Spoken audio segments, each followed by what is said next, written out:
শুরু হয়ে গেল রয়্যাল টাইগার ড্রিঙ্ক প্রেজেন্টস যাহা বলিব সত্য বলিব এবিসি রেডিও এফএম 89.2 164তম পর্ব এবং 164তম পর্বে আপনাদের সবাইকে ওয়েলকাম করছি আমি আরজে কিবরিয়া। শুরুতেই আমরা মঞ্জুরের কাছ থেকে জেনে নেব কে বসছে আজকে জেবিএসবির হট সিটে। সত্য বলার মঞ্চে আজ সবাইকে সতর্ক থাকার আহ্বান নিয়ে এসেছেন শাহাদাত হোসেন। 22 বছর বয়সী শাহাদাতের জন্ম নরসিংদীতে। শাহাদাত ছোটবেলা থেকেই শান্ত স্বভাবের। মায়ের জন্য তার অনেক ভালোবাসা। মায়ের হাতের যে কোনো রান্নাই তার খুব পছন্দ। ক্রিকেট তার প্রিয় খেলা, আর বর্তমানে প্রিয় খেলোয়াড় কাটার মাস্টার মুস্তাফিজ। জীবনের কোন সত্য জানিয়ে শাহাদাত আজ সবাইকে সতর্ক করতে এসেছেন তা শুনতে চলে যাচ্ছি কিবরিয়ার কাছে। ওকে, আমরা জানলাম যে শাহাদাত রয়েছে আজকে যাহা বলিব সত্য বলিবর মঞ্চে। শাহাদাতের কাছে যাবার আগে বরাবরের মধ্যেই বলছি এসএমএস পোল অ্যাক্টিভ থাকবে এবং থাকবে আমাদের জাতীয় মানসিক স্বাস্থ্য ইনস্টিটিউটের প্রফেসর ডক্টর তাজুল ইসলাম বরাবর তার মূল্যবান মতামত নিয়ে। অনুষ্ঠানের শুরুতেই আমি তাকে একটু নক করতে চাই। ডক্টর তাজুল ইসলাম, আপনাকে আরো একবার স্বাগত জানাচ্ছি। আপনি ফোনে আছেন এবং পুরো অনুষ্ঠান শুনবেন আশা করছি। অনেক অনেক ধন্যবাদ আপনাকে। প্রিয় শ্রোতা, আমরা অনুষ্ঠান শুরু করবার আগে আপনাদেরকে মনে করিয়ে দিতে চাই এই অনুষ্ঠানে এসে অপরাধীরা কনফেস করেন। তারা নিজ ইচ্ছায় বিবেকের তাড়নায় কিংবা যে কোনো ভাবেই হোক না কেন স্বীকার করেন কি ভুল বা অপরাধ তারা করেছিলেন এবং সেটার পেছনের কারণ কি ছিল, শেষ পর্যন্ত সেই ভুল কিংবা অপরাধের পরিণতি কি হয়েছে। আমরা শুরুতেই ব্যাকগ্রাউন্ড থেকে শুরু করতে চাই এবং আমরা শুরু করছি রয়্যাল টাইগার ড্রিঙ্ক প্রেজেন্টস যাহা বলিব সত্য বলিবর মূল পর্ব।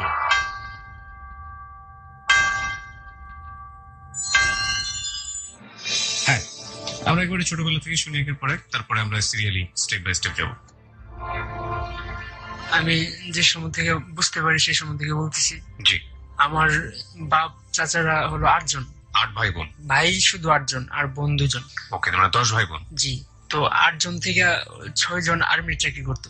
ওকে। আমার বাবা আর্মি চাকরি করতো। তখন আমার বাবা একটা মিশনে কুয়েত চলে যায় আর্মি থেকে। তো আমার বাবা বছরে একবার আসতো। তো আমি আবার স্কুলে পড়ালেখা করতাম তখন ক্লাস 3-তে। তো আমি আবার পড়ালেখা করতাম কম, কিন্তু আমার মেধা অনেক ভালো ছিল। তো তখন অনেক দুষ্টামি করতাম, যেরকম বন্ধু বান্ধবের সাথে মার্বেল খেলতাম, স্কুলে যাইতাম না, তেরকম প্রাইভেট পড়তাম না। তো এগুলা নিয়ে অনেক মার খাতাম মার হাতে, বড় বোনের হাতে। তো এই সময়গুলো এইভাবে প্রায় গ্রামে 2 বছর কেটে গেল। ক্লাস 5-এ পড়ি, তখন আমার বোন আবার ক্লাস 6-এ পড়ে। তখন আমার বাবা বিদেশ থেকে ফোন দিয়ে বলতেছে যে আমার ছেলে মেয়েদেরকে ভালো স্কুলে ভর্তি করাবে, মানে ভালো স্কুলে পড়ালেখা করাবে। কি বলছে এটা? আমার বাবা বিদেশ থেকে বলছে। কাকে বলছে? আমার মাকে। আচ্ছা। যে গ্রামে পড়ালেখা হবে। ছিল আপনার বাবা? কুয়েত। তখন আপনার বয়স কত? তখন আমার বয়স প্রায় 7-8 বছর। 7-8 বছর। ওকে। আমার একটু জানার ছিল যে আপনার পজিশন কত ছিল ভাই বোনের মধ্যে? আমি আমার বোনের ছোট, আর আমার 3 ভাইয়ের মধ্যে আমি বড়। ওকে ওকে, ঠিক আছে। কয় ভাই বোন যেন ছিলেন আপনারা? 3 ভাই 1 বোন। 3 ভাই 1 বোন। বোন ছিল সবার বড়, তারপর ভাইদের মধ্যে আমি বড়। আচ্ছা আচ্ছা, ঠিক আছে, বলুন। তারপর আমার মা আর আমার বড় মামা মিলে আমাদের বাসা মানে টাউনে নেওয়ার চিন্তা ভাবনা করছে। তখন আমাদের এলাকা থেকে একটু দূরে টাউন মানে কারেন্ট আছে, যেখানে আমরা ছিলাম গ্রামে তখন ওইখানে কারেন্ট ছিল না, আর ভালো স্কুলও ছিল না। তো আমাদের টাউনে নিয়ে যাওয়া হয়, তখন আমার ওইখানে ভর্তি করায় ক্লাস 4-এ।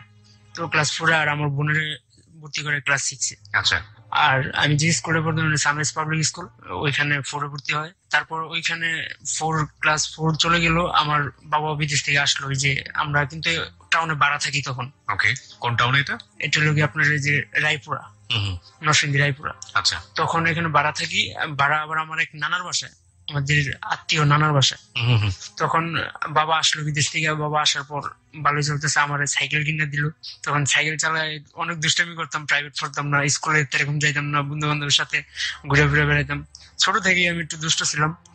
তখন সাইকেল আমার বাবা আবার বিদেশ যাওয়ার সময় হয়ে গেছে। তো আবার আমার মার সাথে আমার বাবার অনেক ঝগড়াঝাটির ব্যাপারটাই আমরা ছোট থেকে দেখে আসছি। আচ্ছা। বেশিরভাগই ঝগড়াঝাটি ব্যাপারটাই ছিল। তখন আমার বাবা আসলো বিদেশ থেকে, আবার যাওয়ার সময় হয়ে গেল। তখন বলতেছে ওরা সাইকেল দেওয়া যাবে না, সাইকেলও চালায় মানে রাস্তাঘাটে অ্যাক্সিডেন্ট করবে বা স্কুলে যাবে না, পড়ালেখা করবে না। আচ্ছা। তো আমার নানার রুমের ভিতরে, যে বাসায় থাকে নানা, ওই নানার রুমের ভিতরে সাইকেলটা মানে তালা দিয়ে চলে গেছে। তো আমার বাবা চলে গেছে বিদেশ। আমার মারা এখন ফোন দিয়ে বলতেছে যে শোনো, আমাদের তো ঢাকা পুরান ঢাকায় বাড়ি মানে জায়গা কিনা আছে, তো তোমার বাবার বাড়ি থেকে কিছু টাকা পয়সা নিয়ে আসো, আমরা ওইখানে বাড়ি করি, আমরা নিজের বাড়িতে থাকি। তো প্রায় বাবা ওই দিক থেকে টাকা পয়সা ইনকাম করছে, কিছু টাকা জমাইছে, ওই টাকা দিয়ে আর নানুর বাড়ি থেকে কিছু টাকা পয়সা নিয়ে এসে তো আপনার পুরান ঢাকায় বাড়ির কাজ ধরছে। তো বাড়ির কাজ ধরছে, এখানে আস্তে আস্তে বাড়ির কাজ কমপ্লিট করতেছে। তখন আমি ক্লাস 5 শেষ। তখন আমরা বলতেছে, আমার বাবা বলতেছে যে মানে আমাদের নিজের বাড়িতে যা উঠবে পুরান ঢাকায়, আচ্ছা, ওই ভাড়া আর থাকবে না। তখন আমার যেখানে আমাদের নিজের বাড়ি করছে ওইখানে আমার 2 ফুফু থাকে, যে 2 ফুফুর কথা বলছিলাম, ওই 2 ফুফু পুরান ঢাকাতে থাকে। তখন ওরা আমাদেরকে অনেক হেল্প করছে যে মানে যাওয়ার জন্য, মানে যা করা দরকার। তো আমরা যা নিজের বাড়িতে উঠছি, তো ওইখানে যাওয়ার পরে আমার মার সাথে আমার 2 ফুফুর মানে একটু একটু ঝগড়াঝাটি হয়। তো আমার বাবারে ওরা আবার ফোন দিয়ে মানে বলছে ঘটনাগুলা, যে ঝগড়াঝাটির ব্যাপারগুলো। আর সবচেয়ে বড় কথা হলো গিয়ে আমার মার মানে আমাদের সংসারটা যে এত সুখের ছিল, মানে আমাদের বাচ্চাদের মধ্যে ফুফুদের মধ্যে মানে কেউ এটা দেখতে পারতো না। আচ্ছা, তখন আমার 2 ফুফু আমার বাপের সাথে অনেক রকমের আমার মার নামে অনেক কিছু বললো। এসে আমার বাবা অতরকম আমার মানে বাবার ভাই বোনদের প্রতি অনেক ইয়ে ছিল, সবার মানে ওদের কথা শুনতো। তখন আমার বাবা বাংলাদেশে আসলো হঠাৎ করে, আমাদেরকে কারো কিছু না বলে, আমার মারও কিছু বলে নাই, আমাদেরকেও কিছু বলে নাই। আচ্ছা, তখন আমার বড় বোন কিন্তু মানে পুরোপুরি বুঝে, বড় বোনের মোবাইল ছিল, বড় বোনের কিছু জানা নেই। তখন বাবা আসলো হঠাৎ করে, ঘুম থেকে উঠে দেখি সকালে একদিন বাড়ির সামনে, তো ডাক দিয়ে ধরলাম, জড়ায় ধরলাম। পরে আসলো, আসার পর মানে রুমে ঢুকার সাথে সাথেই আমার মার দিকে তাকাই রয়েছে গরম চোখে, মানে একটু অন্য রাগি টাইপের। আর আমার বোনের দিকেও একটু রাগি টাইপের দিকে তাকাই রয়েছে। মানে আমার বোনের নামে আমার ফুফুরা বাজে কথা বলছে। তো গেল আমার বাবা, আস্তে আস্তে দিনকাল ভালো চলতেছে। কয়েকদিন গেল, স্কুলে ভর্তি করে দিল, আবার নতুন স্কুল, নিজের বাড়িতে যাই নতুন স্কুলে ভর্তি হলাম। তখন আমার বাবাই আমার মাকে বললো যে চলো আমরা গ্রামে জায়গায় ঘুরে আসি, মানে বেড়াইতে যাওয়ার কথা বলতেছে। তো আমার মা বলতেছে, আমার মা আবার মানে আমার বাপের চেহারা দেখে আর আগে চেহারা দেখে কিছু একটা বুঝতে পারছে যে কিছু একটা করবে, ঠিক আছে। তো আমার মা বললো যে না আমি যাবো না। তো আবার মানে একটু মারামারি করলো, আমার মারে মারলো। এই যে মায়ের একবারে মানে হাসপাতালে নেওয়া লাগছে। তো হাসপাতালে নিয়ে যে আবার বাসায় আনছি, তো অসুস্থ ছিল অনেক কয়েকদিন। তখন আমি আবার যে আমাদের নিজের বাড়িতে যে খেলতাম যাদের সাথে, আমাদের একটা ভাড়াটিয়া ছেলে ছিল, তখন ওর সাথে খেলতে খেলতে দুষ্টামির মধ্যে ওরে যে আমি মানে ঘুষি দিছি, ও হঠাৎ করে পড়ে গেছে। আচ্ছা, পড়ে যাওয়ার পরে আমি ওরে মানে ভাবতেছি যে মায়ের খাওয়ার ডরে মনে হয় মানে শুয়ে রয়েছে, মানে কথা কিছু বলতেছে না বা লড়তেছে না। তো ওর আমি শ্বশুরানি দিতেছি, ও কাজ হইতেছে না, মানে উঠতেছে না। তো আমি বললাম যে মানে আমি চিন্তায় পড়ে গেলাম যে এটা কি হইলো, মানে উঠতেছে না কে, মাগরিবের টাইম ওই সময়। তো হঠাৎ করে একটা মহিলা বাইরে মহিলা বাইরে দিয়ে যে হ্যাঁ আর ওঠে না। তো মহিলা চিল্লা শুরু করে দিয়েছে যে এই যে দেখো হাজিরপুলা এই ছেলের মেয়েরা লেছে। তো ওই আশেপাশের লোকজন সবাই আইসা করছে, আইসা করার পর আমার আটকাই রাখছে ওইখানে, কই যে হাজিরপুলা এরা মেয়েরা লেছে। আমি পুলিশের ফোন দেবো, পরে পুলিশও আসছে।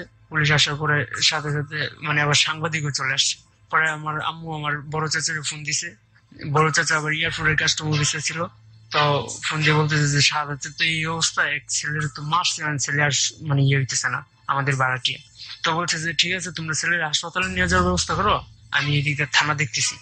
পরে বলছে যে আচ্ছা ঠিক আছে। পরে সাংবাদিকের সামনে আর আমার নেওয়া হয় নাই।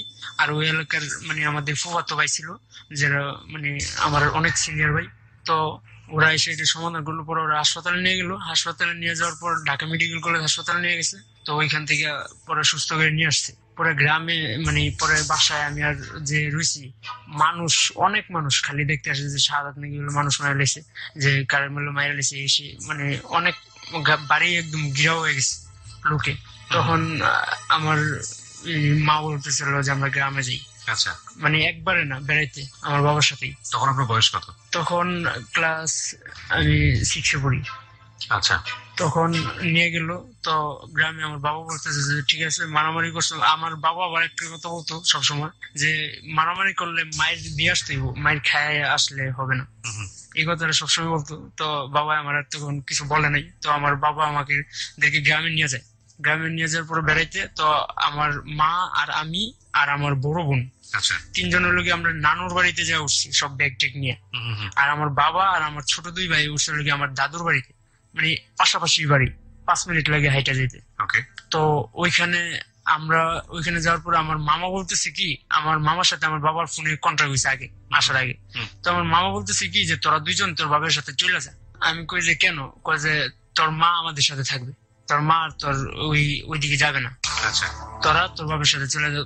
তখন আমার একটা ধাক্কা মারছে, তো হালকা ভাবে দেখা দিছে, তো আমি পড়ে গেছি। তো আমি আবার আমার বাবার কাছে যে ওই কথাটা বললাম যে বাবা এই তো মামা তো আমার এই কথা বলছে যে তুই তোর বাপের লোকে চলে যা, আমার ধাক্কা মারছে। তো আমার বাবা আবার মানে অনেক রাগি টাইপের ছিল, তো তো যা হাতে একটা লাঠি ছিল। তো যাওয়ার পর আমাদের বাড়ি থেকে আমার নানুর বাড়িতে যা মানে আমার মামার পিস দিয়ে চুলো দিয়ে মানে বাইরে শুরু করছে। পরে আমার মামা এক সময় মানে ধাক্কা দিছে আমার বাবারে, তো আমার বাবা পড়ে যায়। পড়ে যাওয়ার পর ওই বাড়ি থেকে আমার নানুর বাড়ি থেকে আমার বাবা আমাদের বাড়িতে এসে পুরা চিল্লাচিল্লি শুরু করছে। পরে আমার বাপ চাচারা আরো যারা যারা ছিল তখন একটা বড় ঝগড়া সৃষ্টি হয়ে গেছে। তখন আমার বাবার বাড়ির সবাই আর আমার নানুর বাড়ির সবাই একতরফের যে আপনার সলা দিয়ে গায়ে গিয়ে শুরু করছে। তো ওইখানে আবার আমার মা অনেক মাইর খেয়েছে, আমার মারে মারছে। আমার নানুরও ওইখানে যে মাথার মধ্যে আঘাত পেয়েছে, বুড়া মানুষ নানু। তো নানুর আর মার হাসপাতালে নিয়ে যায়। তখন আমি আমার বাবার সাথে আর আমার মা আমার বোন আমার মার সাথে তখন গেল এইভাবে। তখন আমি আমার বাবার এই মারামারির বিচারটা গ্রামের সবাই বলছে যে এটা ইয়া করবে আপনার ওই যে চেয়ারম্যান মেম্বার ওদেরকে ডাকায় মানে এটা একটা সমাধান করবে। তখন আমাদের এলাকায় এক স্কুলে মিটিং জমছে। মিটিং জমানোর পর মানে আপনার বাবার এই ঘটনা সমাধান করবে। হ্যাঁ, তখন বয়স কত আপনার? তখন আমার বয়স, বা কোন ক্লাসে পড়ছেন? তখন আমি ক্লাস 7 পড়েন।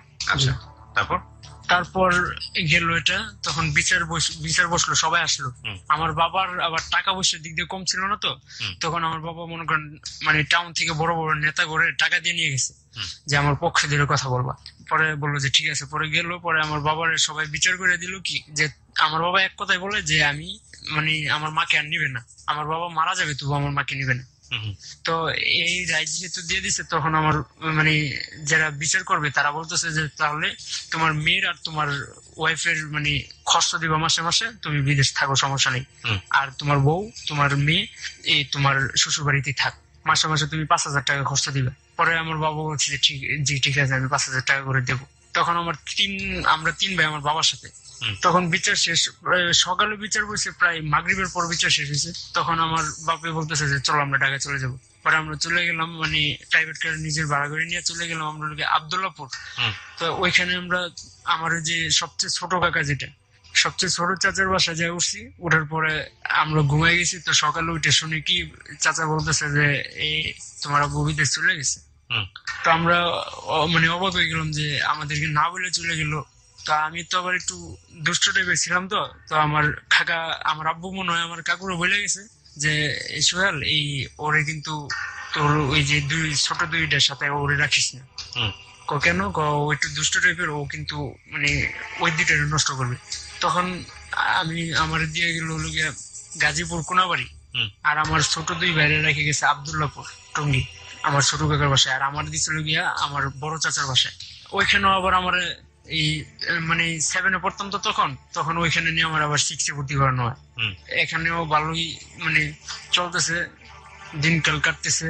ছোট ভাই ছিল, চাচাতো ভাই, ওর সাথে ভালো দুষ্টামি করতাম, মানে মিশতাম, খেলাধুলা করতাম। তো বড় 2 বোন ছিল, চাচাতো বোন, ওরা কলেজে পড়তো তখন। তো ওরা হঠাৎ করে আমার সাথে মানে ব্যবহার অন্যরকম শুরু করে দিছে।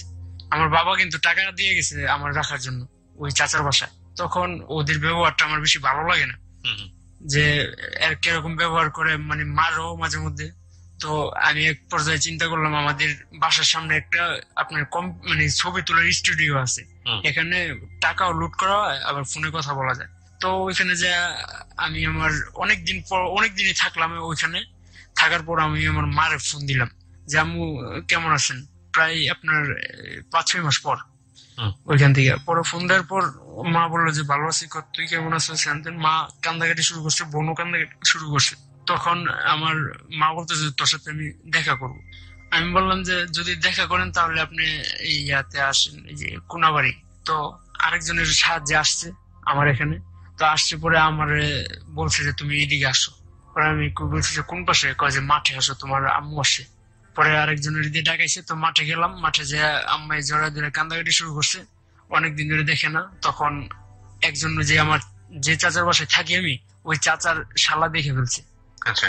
ওই চাচার শালা দেখা ওই চাচির কাছে যে বিচার দিছে যে আপু শাহাদাতের মা বোন তো আসছিল মাঠে, শাহাদাতের মা বোনের সাথে না শাহাদাত ঝগড়া, তাহলে শাহাদাতে দেখা করলো কেন? ওই চাচি আবার আমার বড় চাচার কাছে বিচার দিছে, কয় যে এই শাহাদাত এই করে, শাহাদাতের মার সাথে ঝগড়া, এত বড় ঝগড়া তোমাকে মানে শাহাদাত আবার যে শাহাদাতের মার সাথে দেখা করে কিভাবে? তো ওই চাচা আসার পরে আমার একদিন মানে আমি সোফায় শুয়ে রয়েছি, তো আমার ডাক দিয়া বসায় বলে যে বসো, ঘুম থেকে ওঠো। ঘুম থেকে উঠে পরে আমার বলছে যে আমি সোফায় বসে নিছি, পরে আমার বলে যে সোফায় না তুই নিচে বস। পরে নিচে বসলাম, নিচে বসার পরে গরম ইয়ে আছে আপনার এই যে যেগুলো দিয়ে যে মাছ ইয়ে করে ভাজে খরচুন, ওইটা গরম করে আমার শরীরে লাগাই দেয় আমার চাচা, বড় চাচা। তো বলতেছে যে তুই তোর মার সাথে দেখা করলি কেন? আমি বললাম যে আমি তো দেখা করি নাই, আমার আসছে দেখা করতে, মানে আমার ডাইকে নিয়ে গেছে, আমি জানতাম না যে আমার মা আসছে। আচ্ছা। তো আমার ডাইকে নিয়ে গেছে, আমি দেখা করছি, আমি আর দেখা করবো না। তখন ওই চাচা তো আমার মারলো, বিচার করলো। এরপরে আমার বাবার কাছে বিদেশে ফোন দিয়ে বলে দিল যে তোমার বড় ছেলে তো তোমার ওই ওয়াইফের সাথে দেখা করে, যেটা ঝগড়া করছো তুমি, যেটা তুমি ভাত খাওয়াইবে না, ওই তোমার ওই বউর সাথে দেখা করে। তখন এই কথা বলতে পরে আমার ফোন দিছে, মানে আমার চাচির কাছে ফোন দিছে, চাচির কাছে ফোন দিয়ে বলে যে শাহাদাতের কাছে দেও, আমি কথা বলবো। তো আমার কাছে দিছে, আমি কথা বলতেছি, বলার পরে যে তুই তোরা আমি আসলে বাংলাদেশ আসার পর আমি তোর একবার মেরলাম, আমার এই কথা বলতেছে। তো আমি অনেক ভয় পেয়েছি, কারণ ছোট থেকে দেখে আসছি বাপে অনেক রাগী, অনেক মানে মারতো। তো এই কথাটা শুনে আমার মানে কেমন মনের মধ্যে ভয় সৃষ্টি হয়ে গেল যে না, আমি এখানে থাকা যাবে না, আমি আসলে মনে হয় এবারে সত্যি সত্যি মেরে ফেলবে, যেহেতু আমি মার সাথে দেখা করছি। তো আমি এক পর্যায়ে চিন্তা ভাবনা নিলাম যে না, আমি যদি কাজ করেও খাই তবু আমি আমার মার কাছে যাব, মার কাছে যে আমি চাকরি করে খাবো, ঠিক আছে। লেখাপড়া কিন্তু আপনার ওখানে 6 পর্যন্ত পড়লাম। তো আমার মার ফোন দিলাম যে মা আমি আপনার কাছে চলে আসবো। তো মা বললো যে ঠিক আছে তুই চলে আয়। তো মা আবার বিকাশে ওই ফ্লেক্সিলোডের দোকানটায় টাকা পাঠাইছিল, তো ওইখান থেকে টাকা নিয়ে একদিন সকালে, আমি জানতাম যে সবাই স্কুল কলেজ আছে, যে আমি সকালে ফ্রি টাইমে আমি একা থাকি বাসায়, ওই টাইমে আমি চলে যাবো। ওকে। তো দেখি যে সকালে সবাই ঘুমায়, কিন্তু শুক্রবার যে ছিল আমার তখন মনে ছিল না। সকালে সবাই ঘুমায়, এখন ওদের মাথার এদিক দিয়ে যায় আমার মানে কাপড় চাপড় ব্যাগ সবকিছু নিয়ে আসতে হবে। আচ্ছা। তো আমি আস্তে করে ঘুম থেকে ওটা শুধু ফ্রেশ হওয়ার পর আপনার আমার পায়ের জুতাটা আর চিকোটার একটা প্যান্ট আর স্কুলের ব্যাগটা নিয়ে সোজা বাইরে আসলাম। বাইরে আসছে যে গেটটা খুলবো, ওই গেটটার সাথে লেগে জানালা, মানে দেখা যায় সবকিছু। তো আমি একটু নুয়া মনে করেন আপনার এই গেটটা পার হইয়া হাঁটা শুরু করলাম স্পিডে। আচ্ছা। তো আপনার গাজীপুর, আমি যে গাজীপুর চৌরাস্তায় আসছি, তো ওইখানে বসে রয়েছি। তারপর মা আসলো, আসার পর আমার নিয়ে গেল ট্রেন দিয়ে নরসিংদীতে, মানে একবারে আমার কাছে নিয়ে গেল। তখন আমি বলতেছি যে মা, আমি তো ঝগড়াটার মধ্যে তো প্রথম কথাটা আমি দিয়ে শুরু করছিলাম, কারণ এই যে মামা আমার ধাক্কা দিছিল, তো মামা আমার তো দেখতে পারবে না, মামা তো আমার মারতেও পারে। আমি বলছি যে আপনারা আগে যায় বলেন যে শাহাদাতের আসতেছে, আপনি যে একটু মামার বুঝান যাতে আমরা কিছু না বলি। তখন বলতেছে যে ঠিক আছে। তো তুই, আমি বলছি যে আমি নানার বাসায় যাই, যেখানে আমরা ভাড়া থাকতাম আগে, ওই নানার বাসায় যে আমরা উঠছি, নানার বাসায় যে আমি উঠছি শুধু, আর আমার মা আর আমার খালা চলে গেছে। তো আমি আমার নানার বাসা থেকে খাওয়া দাওয়া করে রেশমিশ নিয়ে, মানে ওরা অনেক ইয়ে করতেছে যে তোর বাপের সাথে তোর মার অনেক ঝগড়া, তুই এনে কেমনে আসলি? পরে আমি বললাম যে আমি পলায় এসে বসি, আমি আমার মার সাথে থাকবো, আমি বাপের সাথে থাকবো না। তো বলতেছে যে ও আচ্ছা ঠিক আছে। পরে এখানে চলে গেছে আবার গ্রামে নানুর বাড়িতে। তো মামা দেখা নানু বলতেছে যে তোর মামার কাছে তুই মাপচা, যে তুই কি করছিস না মাপচা, এলা সবকিছু হয়ে যাবে। তো আমার আবার কেমন লাগে। তো এরপরও যে মাপ চাইলাম মামার কাছে, মামা আমার সাথে কোনো কথাই বলে না। তো মা বলতেছে যে সমস্যা নাই, তুই থাকে এখানে। তো ওইখানে যাওয়ার পর আবার আমার 7-এ ভর্তি করাই দেয়, আদর্শ দাখিল মাদ্রাসা। তো ওইখানে 7 আমি পড়তেছি, ভালো চলতেছে, লেখাপড়া করতেছি, আসতেছি বাড়িতে।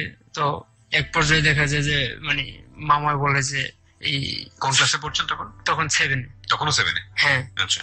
তখন 7-এ পড়তেছি, তখন বলতেছে যে মানে কাজ করার, কৃষি কাজ, যেরকম আপনার যে গ্রামে যে ধান ক্ষেত, তো ওইখানে আমি অনেক কাজ করি। কাজ করার পর হালকা পাতলা কাজ করি, এরকম না। তো স্কুলে পড়ালেখা চলতেছে, তো একটা গ্রামে ওইখানে একটা মেয়ে ছিল, তো ওই মেয়ের সাথে আমি রিলেশন করতাম তখন 7-এ থাকতে। তো এটা যে রিলেশন করতাম, প্রেম করার পরে গ্রামের মানে যার সাথে প্রেম করতাম ওর ফ্যামিলির সবাই জানাজানি হয়ে গেছে, এবং কি ওর ফ্যামিলির বাইরের লোকেরাও জানাজানি হয়ে গেছে। তখন এক পর্যায়ে আমার বলে যে তুই এই বাড়িতে আর আসবি না, মেয়ের ফ্যামিলির লোকেরা বলতেছে যে তুই এদিকে আর আসবি না। পরে আমি এটা আবার আমার মামার কানে গেছে, বড় মামার কানে।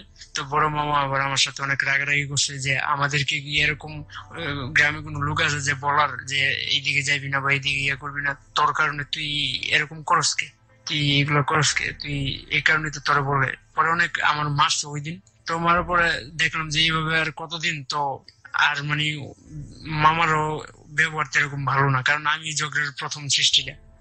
তখন ক্লাস 7 থেকে ক্লাস 8-এ উঠলাম। 8-এ ওঠার পরে ওর সাথে পরিচয় হয়েছে একটা মেয়ের নাম আয়শা। তো এই মেয়ের সাথে আমি একই ক্লাসে পড়তাম দুজন। তো জিএসসি পরীক্ষা দেওয়ার লাগে আবার টাউনে যাওয়া লাগতো আমাদের গ্রাম থেকে। তো আমি জিএসসি পরীক্ষার জন্য টাউনে যে গেলাম থাকতে, তো ওই মেয়ের সাথে এখান থেকে আমার ভালো একটা রিলেশন হয়ে যায়। তো এক পর্যায়ে মেয়েটা জিএসসি পরীক্ষা দেওয়ার পর ঢাকা চলে আসে। তো জিএসসি পরীক্ষা দেওয়ার পর আমার মা বলতেছে যে পড়ো, তুমি 9-এ পড়ো, 9-এ ভর্তি হয়েছি। তো ভর্তি হওয়ার পরে আমার ভালো লাগে না যে মানে আয়েশার সাথে একটা বছর সময় কাটাইছি, যে আয়েশা ঢাকা চলে গেছে, আমিও ঢাকায় চলে যাবো, আমি কাজ করবো। তো আমি ওইখান থেকে মানে মারে বলতেছি যে মানে অনেক কান্দাকাটি যে আমি ঢাকা চলে যাবো, আমি থাকবো না। বোন, আমার বড় বোন আমার অনেক মারধর করছে ওই দিন যে তুই ঢাকা যাবি কে লাগে, তুই পড়ালেখা কর, আমরা তো আসি। পরে না আমি কারো কথা শুনতেছি না, আচ্ছা, যে আমি ঢাকা যাবই। তখন আমার বলতেছে যে ঠিক আছে, তুই যেহেতু ঢাকায় যাবি তাহলে তোর এক আন্টি বাসায় নারায়ণগঞ্জ চলে যা। পরে আন্টির ফোন দিয়ে আনাইছে, আনানোর পরে আমার নারায়ণগঞ্জ পাঠাইছে। তো নারায়ণগঞ্জ আমার নিয়ে একটা গার্মেন্টস এর চাকরি দেয়, ওইখানে আপনার বেতন 2500 টাকা ধরছে বেতন। তখন রোজার মাস ছিল ওই সময়টায়। তো রোজার মাস আমি আপনার রোজার মাসটাই কাজ করলাম, তখন আমার এক মাসে 2500 টাকা হয়েছে। তো আমার 1800 টাকা দেয়, আর 700 টাকা ঈদের পর এসে নিতে হবে, নাইলে যদি আমি না আসি এই কারণে রেখে দিছে। তখন আমার 1800 টাকা দেয়। তো আমি 1800 টাকা দিয়ে আমার বোনের জন্য, মার জন্য, নানুর জন্য, মামানির জন্য, সবার জন্য কাপড় চাপড় কিনে নিয়ে আসি ঈদের জন্য। ওকে, পরে নিয়ে আসলাম। পরে আমি বললাম যে না, আমার এখানে ভালো লাগে না, আমি আয়েশার সাথে দেখা করব। তখন আমি আর এই নারায়ণগঞ্জ টাকাও আনতে যাইনি আর চাকরিও করতে যাইনি। তখন শুনলাম আমি যে আয়েশা নাকি আছে আপনার তেজগাঁও, যে তিব্বতের সামনে কলোনি বাজার। আচ্ছা, আর ওইখানে একটা মেস ঠিক করি। তো আমি ওইখানে তিব্বতে চাকরি নিই। তিব্বতে চাকরি নেওয়ার পর আমি এখানে ডিউটি করি সকাল 6টা থেকে দুপুর 2টা। আর 2টার পর আমি আয়েশার মানে খোঁজে বাইরে, আমাদের বন্ধু বান্ধব ছিল আরো ওইখানে। তো আমি বলতাম যে আয়েশা কোথায় থাকে, মানে আমি ওদের সাহায্যে চিনার একটা চিন্তা ভাবনা করলাম। তখন কলোনি বাজার যে অবশ্য সঠিক ভাষাটাই চিনলাম। তো ওর সাথে ওইখানে ঘোরাফেরা করি আর এই দিক দিয়ে তিব্বতে চাকরি করি। তো এক পর্যায়ে আয়েশার সাথে আমার মানে ভালো একটা রিলেশন হয়ে যায়। তো আয়েশা বলতেছে আয়েশাকে বিয়ে করার জন্য, মানে অনেকদিন পর এইভাবেই চলতেছে, দেখা চলতেছে, মানে দেখা চাকরিও চলতেছে, দেখাও চলতেছে। তো এইভাবে অনেকদিন পর ও আমার বলতেছে যে বিয়ে করার জন্য। তো আমি বলতেছি যে বিয়ে করব, বিয়ে তো আমাদের এখনো বয়স হয়নি। তখন ওর সাথে আমার অনেক কিছু হয়, অনেক খারাপ কিছু হয়। তো এক পর্যায়ে ও বলতেছে যে তুমি যদি বিয়ে না করো তো ইয়ে করো, আমরা একটা রুম নেই থাকি। আমি ওর বাবা ওর বিদেশ থাকতো, তো ওইখান থেকে ওরে মানে লেখাপড়া করে দিত, যে মাসে মাসে টাকা দিত ওর আন্টির কাছে। ওর আন্টির বাসায় থাকতো ঢাকায়। তো ওইখান থেকে আমার টাকা দিত, রুম ভাড়া নিয়ে নিছে। পরে রুম ভাড়া নিয়ে তখন আমরা দুজন একসাথে থাকি। তো এক পর্যায়ে মানে 2 মাস থাকা হয় আমাদের একসাথে। 2 মাস থাকার পর পরে ওর শরীর অনেক অসুস্থ হয়ে যায়। তো এক পর্যায়ে আমি বলি যে তোমার শরীর তো অনেক অসুস্থ হয়ে গেছে, তুমি গ্রামে চলে যাও। না, গ্রামে যাবে না, তো ও আমার সাথে থাকবে, আবার আমি ও গ্রামে গেলে আমারও গ্রামে নিয়ে যাবে। তখন আমরা তেজগাঁওতে থাকি। তেজগাঁও থাকার পর আমার তখন আবার ওই যে মার সাথে একটু যোগাযোগটা কম হয়ে যায় আমার মার সাথে, মানে ওই দিক দিয়ে আমি মার কোনো খোঁজ খবর নিই না। এখানে আমার প্রায় অনেক দিন চলে যায়। তখন আমার মা হঠাৎ করে একদিন ফোন দিছে যে শাহাদাত, তোমার কি অবস্থা? আমি বলতেছি জি ভালো। কয় যে আমি তো ঢাকায়, ইয়া করো, এই তোমার বড় চাচার বাসায় তুমি আসো। আমি কই কেন? কয় যে আমার একটা চাকরি দিয়ে দিবে। আমি বলছি কে? বলতেছে যে তোমার বড় চাচার মেয়ের জামাই, মানে আমার বড় বোনের জামাই, চাচাতো বোনের জামাই। তো আমি বললাম যে ঠিক আছে। পরে ওই ওর বাসায় আয়েশার বাসায় রাইখা তখন আমি রাত্রে চলে গেছি। চলে যাওয়ার পরে ওইখানে যে আমার চাচার বাসায় যে দেখা করছি, তো আমার চাচাতো বোন আমার বলে যে তোর শরীরের এই অবস্থা কি? অনেক শুকিয়ে গেছি। তখন বলতেছে আমার দুলাভাই যে ছিল উনি আবার ডাচ বাংলা ব্যাংকের তখন FABP মানে ডেপুটি ম্যানেজার ছিল। তখন উনি আমার বললো যে তুমি চাকরি করবা, আমি কই জি চাকরি করবো। পরে ওনার একটা ভিজিটিং কার্ড দিল, পরে বললো যে তুমি এটা নিয়ে কালকে আমার সাথে দেখা করো। তো ওইখানে থেকে খাওয়া দাওয়া করে আবার চলে আসছিলাম রাত্রি। তো রাত্রে আসার পরে এসে বললাম যে এসে এই ব্যাপার, আমার তো একটা চাকরি হওয়ার কথা, কালকে যাই দেখি কি অবস্থা। কয়ে যাচ্ছে ঠিক আছে যাও। পরে গেলাম, পরে যাওয়ার পরে বললো যে তোমার শান্তিনগর একটা ভিজিটিং কার্ড দিয়েছিল শান্তিনগর ব্রাঞ্চের। তো ওইখানে যাওয়ার পর ওনার সাথে দেখা করি। দেখা করার পরে বলতেছে তুমি কি কোনো কাগজপত্র নিয়ে আসছো, ছবি টবি? আমি কই না, আমি কিছু নিয়ে আসি নাই, যদি কনফার্ম দেন তাহলে এগুলো ব্যবস্থা করে নিয়ে আসবো। পরে বলছে যে আচ্ছা ঠিক আছে। তো এসে বললাম যে আমার তো এই সার্টিফিকেট তো নেওয়া হয় নাই গ্রাম থেকে, তো তুমি একটু যাই নিয়ে আসো। বলতেছে যে না, তো আমি একলা যাবো না, তুমিও চলো, দুজনে একসাথে যাই। তো দুজনে একসাথে যাই নিয়ে আসলাম। তো নিয়ে আসার পরে আমি ডাচ বাংলা ব্যাংকে চাকরি করি। আমার পাঠাইছিল আমাদের বাড়িদার এলিট ফোর্স একটা কোম্পানির নাম। তো এলিট ফোর্স এর ভর্তি করাইছে আমার 6,000 টাকা দিয়ে।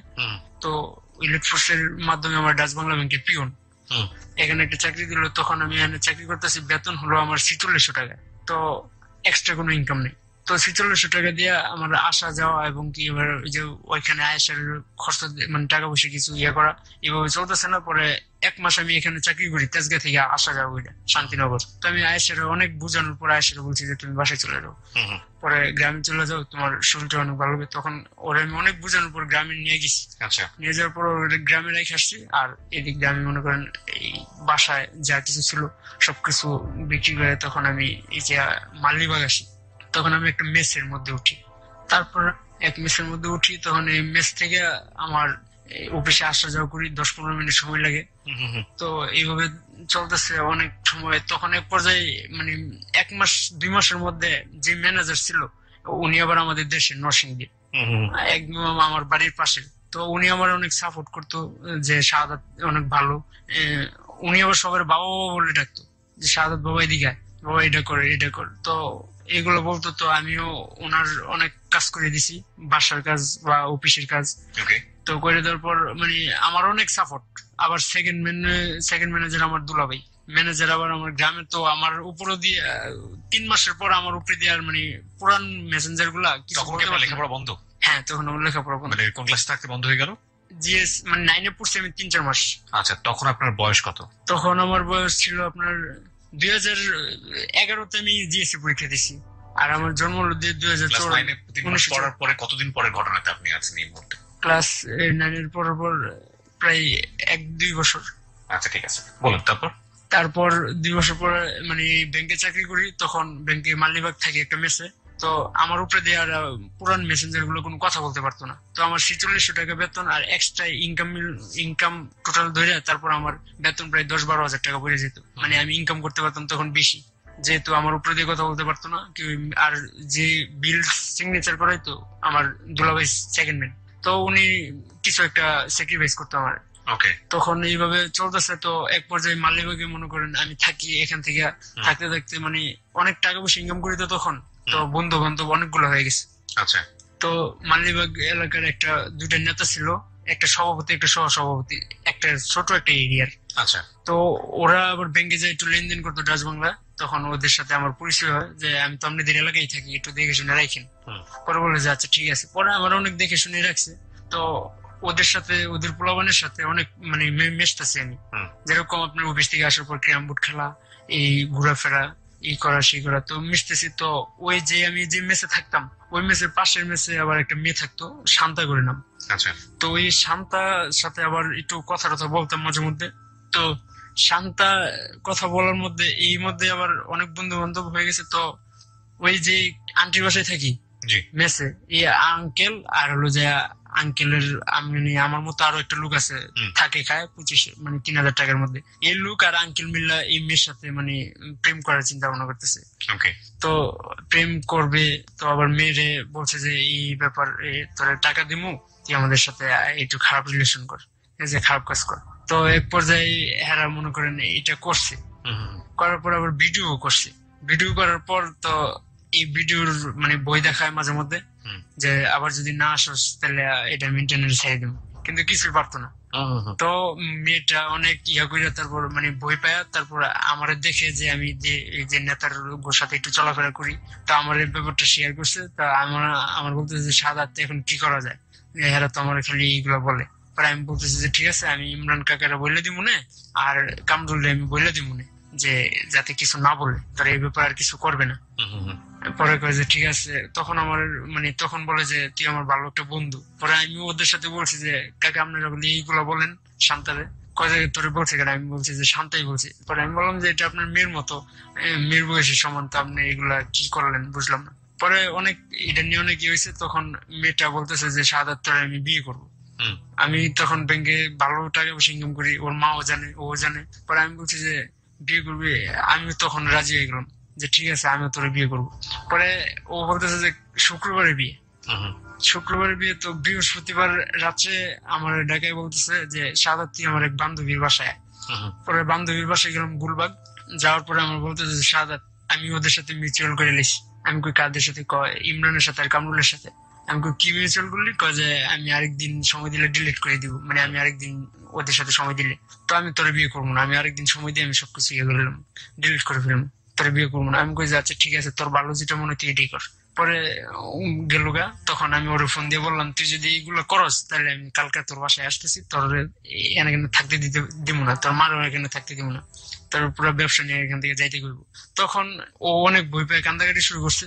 তখন আমি তো আর নেতা নিয়ে যাইনি ওদের বাসায়। তখন এই ঘটনাটা যে আমার সাথে এক ফ্রেন্ড ছিল না, মানে যারা মেসে থাকতো, একজনের মানে গল্পটা শুনে ফেলছে পুরাটা একদম, মানে যে আমার পাশে ঘুমায়। তো ওর সাথে আমার একদিন ঝগড়া হয়। তো ও আবার করছে কি, যে নেতাদের সাথে আমি চলতাম, ও ওই নেতাদের কাছে সব ঘটনা খুলে কয়ে দিছে যে শাহাদাত ইমরানের সাথে কথা বলে এবং কি মেরে ট্রিট দিয়ে খারাপ খারাপ কথা বলে, এবং ইমরানও এইগুলো করছে, কামরুল এইগুলো করছে, এগুলা থেকে জরিপানা মানে দুইটা একটা জরিপানার চিন্তা ভাবনা। তো ওই দুইটা ইমরান ইমরান কাকার আর গিয়া কামরুল, ওরা দুইজনের ধরে মনে করেন অনেক মায়ের ধর। এবং কি ইমরানের বলতেছে তোর মেয়ের সমান তুই এটা কেমনি করলি, তোরে 20,000 টাকা জরিপানা করবো, নাহলে তোর বিয়ে করতে। তো ও কিরকম, ও বিয়ে করতে রাজি হয়ে গেছে। তো ওর ওয়াইফ আর ওর মেয়ে ওর ছেলেরা এসে কান্নাকাটি করতে যে আমার বাবার এই কাজটা করেন না, তাহলে আমরা একদম ইয়ে হয়ে যাবো। তখন আর বিয়েটা দেয় নাই, তখন 20,000 টাকা জরিপানা করে, আর মেয়েরে করে 10,000, আর ওই যে ছেলেটা ওরে করে 5,000। তখন আমার এবার এই মানে বিশ্রায় পাইতেছে না। তখন শুক্র শনিবার ছিল, তো আমি আমার ব্যাংক থেকে বন্ধ শুক্র শনিবার, আমি আবার চলে গেছিলাম গ্রামে। মানে শুক্র শনিবার আসলে আমি গ্রামে যেতাম। তখন আবার আমার বিশ্রায় পায় না, শাহাদাত ছেলেটা কে, মানে তখন আমার শাহাদাত নামে চিনতো না, আমার চেহারা দেখলে আবার চিনতো। তখন আমার আসার সাথে সাথে আমার মানে আমার লগের দুইটা বন্ধুই বলতেছে শাহাদাত এটা তুমি কি করলা। আমি কই কি, বলতেছে যে শান্তারে তুমি বলে ফিজিক্যালি রিলেশন করছো। তো আমার ধৈর্য বলতেছে যে তোরা বলছে যে এলাকার নেতারা বলছে যে তোরা আটকাইতে। আমি বলছি যে আমার সাথে একটু ভালো সম্পর্ক, আমার আটকাইতে বলছে। আচ্ছা ঠিক আছে ফোন দেন, কারণ আমার বন্ধু বান্ধবী, আমার গায়ে হাত তোলার মানে সাহস নাই আমাদের। তখন ও ফোন দিছে যে হ্যাঁ এই শাহাদাত নামের ছেলেটারে তো পাইছি, তো কি করবো, নিয়ে আস, এদিকে নিয়ে আস, মসজিদের দিকে নিয়ে আস। তো নিয়ে আসার পরে আমার মানে বলছে যে এই ব্যাপার। আমার তখন স্যামসাং গ্যালাক্সি এক্স একটা মোবাইল ছিল, স্যামসাং গ্যালাক্সি। তো এই মোবাইলটা আর যে আমার 5,000 টাকা জরিমানা করছে, মোবাইলটা নিয়ে নেবে আর 5,000 টাকা নিয়ে নেবে। তো আমার কাছে তখন 1-2 হাজার টাকার মতো ছিল। তো এটা নিচে আর বলছে যে বেতন পাওয়ার পর ওই টাকাটা দিতে হবে আমার। তখন আমি বললাম যে আমার সিমটার মেমোরিটা তো দিবেন, কয় যে না তোর কিছুই দেওয়া হইব না। পরে আমি ডাচ বাংলা ব্যাংকে তো তখন চাকরি করতাম। তখন ওইখান থেকে আমার একটা সিআইডির সাথে পরিচয় ছিল, মালিবাগ যে মোড়ে সিআইডি। তো ওই সিআইডি অফিসের স্যারের কাছে বললাম যে স্যার এই অবস্থা, আমার তো মোবাইলটাও নিয়ে নিছে, আমার 5,000 টাকা বলছে দিতে, আর 2,000 টাকার সাথে ছিল নিয়ে নিছে, আর 3,000 টাকা বেতন পাইলে নিয়ে নিবো, নাহলে আমি এলাকায় থাকতে পারবো না। পরে বলে যে ঠিক আছে আমি ব্যবস্থা করতেছি। তখন আপনার রমনা থানা থেকে পুলিশ পাঠায়। পুলিশ পাঠানোর পর নেতারা যে ধরছে যে এই বলে এই কিছু করছে, কয় যে প্রমাণ কি। পরে ওই যে পুলিশের সামনে ওই মেয়েটারে নিয়ে আসছে এলাকার নেতারা। তো নিয়ে আসার সময় ওই মেয়ের এখানে মাইরা, মানে ওই মেয়ের মারও মারছে। হ্যাঁ, মারার পর মানে বলছে যে শাহাদাতের নামে মিথ্যা সাক্ষী দিবি, মানে বলবি যে তোর সাথে রিলেশন হয়েছে, মানে আপনাকে ফাঁসাতে চাচ্ছে। হ্যাঁ। তখন ওই মেয়েটারে মাইরাটা নিয়ে আসছে। তো ওই মেয়েটা আমার এসে বলতেছে যে শাহাদাত তুই এটা একটা কাম করলি। আমি বললাম যে কি, বলতেছে যে তুই কেমনে করলি এই কাজটা। তো আমি ভাবতেছি যে ও ভাবছে যে আমি নেতাকে কাছে বলে দিছি ঘটনাটা, কারণ ওই যে ওর ভিডিওর ব্যাপারটা তো আমিও জানি। তো ও ভাবছে যে আমি বলে দিছি, কিন্তু আমি তো বলি নাই। পরে বললো যে নেতা অনেক রাইগে গেছে মেয়ের প্রতি, যে তুই কি করছে কি না করছে থাপড়া মাইনে কয় যে তুই আসল কথা কর, তোর সাথে গিয়ে ফিজিক্যাল রিলেশন করছে নাকি না। তখন ও সবাই সামনে শিখে রাখছে যে আমি নাকি ওর সাথে ফিজিক্যাল রিলেশন করছি, কিন্তু আমি ওর সাথে বললেও কোনোদিন ফিজিক্যাল রিলেশন করিনি। তো গেল এটা। পরে পুলিশ তো আমার স্যার পাঠাইছে যে পুলিশ তুমি ওর মোবাইলটার টাকাগুলো উদ্ধার করে দিয়ে আসো। তো ওই টাকা আর মোবাইলটা আমার আইনা দিছে, বলতেছে যে এই জন্য তোমার মোবাইলের টাকা। পরে বলতেছে যে নেতারা বলতেছে শাহাদাত কাজটা কিন্তু ভালো করছে। আমি বলতেছি যে ঠিক আছে, পরবর্তীটা নেক্সটটা দেখা যাবে না আপনারা কি করেন আমারে। পরে গেল। পরে এইভাবে মনে করেন আস্তে আস্তে ব্যাংকে আমার যে প্রায় অনেকদিন চাকরির বয়স হয়ে গেছে, তো ম্যানেজার যেটা ছিল, আমি যে অনেক পেশারে মানে সুযোগ সুবিধাটা পাইতাম, এই সুযোগ সুবিধাটা মনে করেন ম্যানেজার চেঞ্জ হয়ে গেছে, মানে ট্রান্সফার হয়ে গেছে আমার দেশি ম্যানেজার। তো ট্রান্সফার হয়ে যাওয়ার পর দেখা যায় আমার বেতন 4600 টাকা, তখন আমি 5000 টাকা বেতন, টুকটাক 6000 টাকা হয়, তখন আমার বেতন কমে গেছে। তখন এক পর্যায়ে আমি বলতেছি যে তো আমার দুলাভাই যে ছিল সেকেন্ড ম্যান, উনিও চাকরি চাইরা মালয়েশিয়া স্টুডেন্ট বিষয়ে লোক পাঠায়। তখন আমার দুজনই চলে যায়, আমার সাপোর্ট যারা করতো। তো আমার তখন নতুন ম্যানেজার আইসা মানে আমার বেতন একদম কমাই দিছে, মানে ইনকাম সোর্স তো কমাই দেওয়ার পরে আমার বেতন এখন 5-6 হাজার টাকার মতো হয়। তো এটিতে আমার চলে না। তো আমি করতাম কি, অন্য অন্য বন্ধু বান্ধবের সাথে মিশতাম। তো এক বন্ধু আমার বলতেছে যে মানে অনেক বন্ধুদের সাথে তো মিশছি, তো একটা বিশেষ করে একটা নাম হলো মহসিন সাদ্দাম। তো এরা বন্ধু ছিল, তো ওদের সাথে আমি যোগ দিছি। মহসিন করতো কি আপনার অনেক কিছুই খারাপ কিছু করতো, ঠিক আছে। তো আমার মহসিনের সাথে আগে পরিচয়, তো মহসিন আমার সাদ্দামের সাথে পরিচয় করাই দিছে। তো সাদ্দাম আমার বলতেছে যে শাহাদাত চলো ইয়া করি, আমরা মানে মারামারির মধ্যে বেশি যেতাম অফিসের পর। তো সাদ্দাম আমার বলতেছে যে তুমি তো একটু কম মারামারি করো, আমরা তো একটু বেশি করি, তুমি এক কাজ করো, তুমি ইয়াবার ট্যাবলেট খাও। আমার বলতেছে, আমি বলতেছি যে কে এইটা খাইলে কি হয়, কয় যে এটা খাইলে তোমার মারামারি করতে মনে চায় বেশি, ঠিক আছে, মানে মারতে মনে চায় বেশি। তখন আমি এরকম ইন্টারেস্ট ছিল না এটার প্রতি। তো বললো যে ঠিক আছে তুমি 200 টাকা দাও আর আমি 500 টাকা দিই, আইনে খাই। তখন আমি টাকা দিলাম 200 টাকা দেওয়ার পর আনছে, আনার পর খাইছে, আমিও খাইছি। তো খাওয়ার পর বলতেছে যে চলো এবার যাই আমরা একটা মানে কাজে যাই। আমি বলতেছি যে কোথায়, কয় যে খিলগা। তখন খিলগা গেলাম। খিলগা তাড়াতাড়ি মার্কেটের মধ্যে, আপনার ওই মার্কেটের মধ্যে একটা ডান্স ক্লাব ছিল যে বক্স মানে ডান্স শেখায়। তো বক্স ছিল এখানে, ওইখানে মানে আমরা গেছিলাম আপনার 10-12 জন। যাওয়ার পর দেখি যে মানে কিভাবে যে মানে আমি তো এটা খাওয়ার পরে যে মারামারি বেশি করবো এরকম কোনো ইয়ে নাই। তো দেহের ইয়ে দেখে আমি মানে অবাক, মানে চাপাটি নিয়ে যেভাবে মানে উল্টা কুবানি শুরু করছে। আপনি ফার্স্ট টাইম দেখছেন এটা? হ্যাঁ, আমি এর আগে কোনো সময় এরকম মারামারি দেখিনি। তো দেখি যে মানে যেইভাবে মারতেছে, রক্ত মনে করেন পুরোটা ইয়া বইরে গেছে অফিস মানে রুমটা। তারপর দেখাই মানে আমার অস্থির লাগতেছে। ওই সময় আপনি কি করছিলেন? আমি ছিলাম এখানে, মানে আপনি মারছিলেন না? না, আমি মারিনি, আমি দাঁড়াইছিলাম। তখন আমি দাঁড়াইছিলাম, মানে এটা আমার ফার্স্ট মানে রক্ত দেখা, যে মারামারির মধ্যে যে রক্ত দেখা, ঠিক আছে। তারপর ঢাকা শহর মানে প্রলাবন্ধের সাথে, তখন দেখার পর মানে আমি একটু নার্ভাস হয়ে গেলাম। তো আমার ফ্রেন্ডের আবার যে হাতে কূপ লাগছে, পরে হে আবার আঙ্গুল একদম মানে পড়ে যাওয়ার মতো অবস্থা। তখন আমি কান্দাকাটি শুরু করছি। তখন আমি হেরে ধরে মনে করেন ওইখান থেকে চলে আসছে হেরে নিয়ে।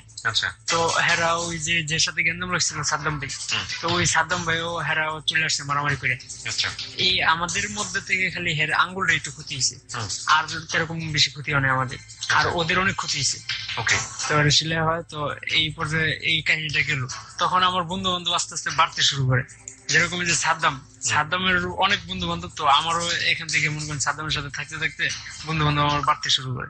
তখন আবার মনে করেন আমি যে প্রথম একটা বুঝতে পারলাম যে ইয়াবা ট্যাবলেট খেললে নাকি বলে মারতে বেশি মন চায়, মারামারি করতে মন চায়। তখন আমার আরেক মানে মগবাজারের ফ্রেন্ড ছিল, যেটা আমি মালিবাগ আর মগবাজার, মগবাজারের ফ্রেন্ডদের মধ্যে মনে করেন আমি অফিস কিন্তু ঠিকই চালাইতেছি, অনেক কষ্ট করে হইলো অফিস চালাইতেছি, কিন্তু বেতন কম। কিন্তু এর মধ্যে বলতেছে যে দোস্ত আসো আমরা একটা আজকে পার্টি দিব, মগবাজারের হেরা বলতেছে আজকে। তো মগবাজারের হেগোর কাছে গেলাম, যাওয়ার পরে হেরা ওরা মানে ইয়াবা ট্যাবলেট খাওয়াইলো। এই ঘটনার পরে? হ্যাঁ, এই ঘটনার মিনিমাম ওই সময়টাতে কি ওনাকে মেরেই ফেললেন আপনারা নাকি ওইভাবে ক্ষত বিক্ষত করে রেখে চলে আসছেন? ক্ষত বিক্ষত, মানে মারামারি মরে নাই একটু, মানে কাটাকাটি হয়েছে। আচ্ছা, ওই এলাকায় গেলে মারবে। আচ্ছা, তখন এই কয়েকদিন ভালোই গেলো, এক সপ্তাহের মতো। তো এক সপ্তাহ পরের ঘটনা আবার হলো গিয়া, আমার আরেক বন্ধু বলতেছে যে এই পার্টির দিনে তো পার্টির মধ্যে ইয়াবা খাবে, খাইছি আমরা সবাই। এটা হলো গিয়ে আপনার মানে রোজার মাস ছিল। তো পরে বলতেছে যে চলো, পরে খাইছে। আমরা ছিলাম 8 জন ছিলাম। তো 8 জনের মধ্যে আমরা মারামারি, আমি তো শুধু জানি এতটুকু যে একটা ছেলের সাথে আমার গার্লফ্রেন্ড নিয়ে জ্ঞান হয়েছে, আমার এক ফ্রেন্ডের। তো এই মানে ওই ছেলেটারে একটু হালকা পাতলা কয়েকটা মারবে, আর না করবে এই মেয়ের সাথে যাতে রিলেশন না করে, আমি জানি তো এতটুকু। তো গেল, তো যাওয়ার পর আমরা এক পর্যায়ে হাতি জিল দেখা করি। দেখা করার পর ছেলেরে পাই, ছেলেরে পাওয়ার পর ছেলের সাথে পোলাপান ছিল, 5-7 জনের মতো ছিল। তো এক পর্যায়ে দেখি যে পিছন থেকে আমার ফ্রেন্ড সার্কেলের জানিয়ে গেছিল, আমিও নিয়ে গেছিলাম, কিন্তু আমি বাইর করছি। আমি উল্টা দিক দিয়ে মনে করেন আমি বাড়ি দিছি, কিন্তু বা দিক দিয়ে আমি খুব দেইনি, উল্টা দিক দিয়ে বাড়ি দিছি। তো এক পর্যায়ে আমার বন্ধু বান্ধবরা যে মারছে না, মানে রাত্রে তো মানে কার গায়ে কোনটা লাগছে না লাগছে এটা কোনো বোঝা যাইতেছে না। তখন এক পর্যায়ে দেখি যে একজন শুয়ে পড়ছে, কে শুয়ে পড়ছে সেটা জানি না, শুয়ে পড়ছে। তো আমরা দৌড়ায় চলে গেছি, একদম মনে করেন আমাদের এলাকায় চলে গেছি দৌড়ায়। তো ঘন্টাখানিক পরে শুনি যে ছেলে মারা গেছে। তো তখন আমি করছি কি, আমার ওই যে আমি সাথে সাথে মানে অফিস বন্ধ করে সাথে সাথে গ্রামে চলে গেছি।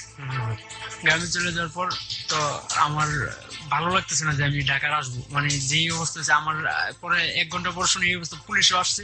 পুলিশ এসে আমাদের এলাকায় বিশ্রাইতেছে, মানে আমাদের যে এলাকায় থাকি আমরা চিপা চাপায় বিশ্রাইতেছে, মানে এলাকাটা পুরোটাই পুলিশের আন্ডারে চলে গেছিল। তখন এক পর্যায়ে ওর ছেলের যে মারা গেছে, ওর মা আর ওর বাবা তো আমাদের নামে মামলা করে। তো মামলা করার পর আমার দিয়েছিল 7 নম্বর আসামি। আচ্ছা, আর যেটা 1, 2, 3, 4 এই 1 সপ্তাহের মধ্যে ধরা গেছে। আচ্ছা, ওদেরকে রিমান্ডে নিছে, রিমান্ডে নিয়ে অনেক মারামারি করছে। তো ওদেরকে জেলেও পাঠাইছে। আচ্ছা, আমি 7 নম্বর আসামি, কিন্তু আমারও পায় নাই, আমি গ্রামে।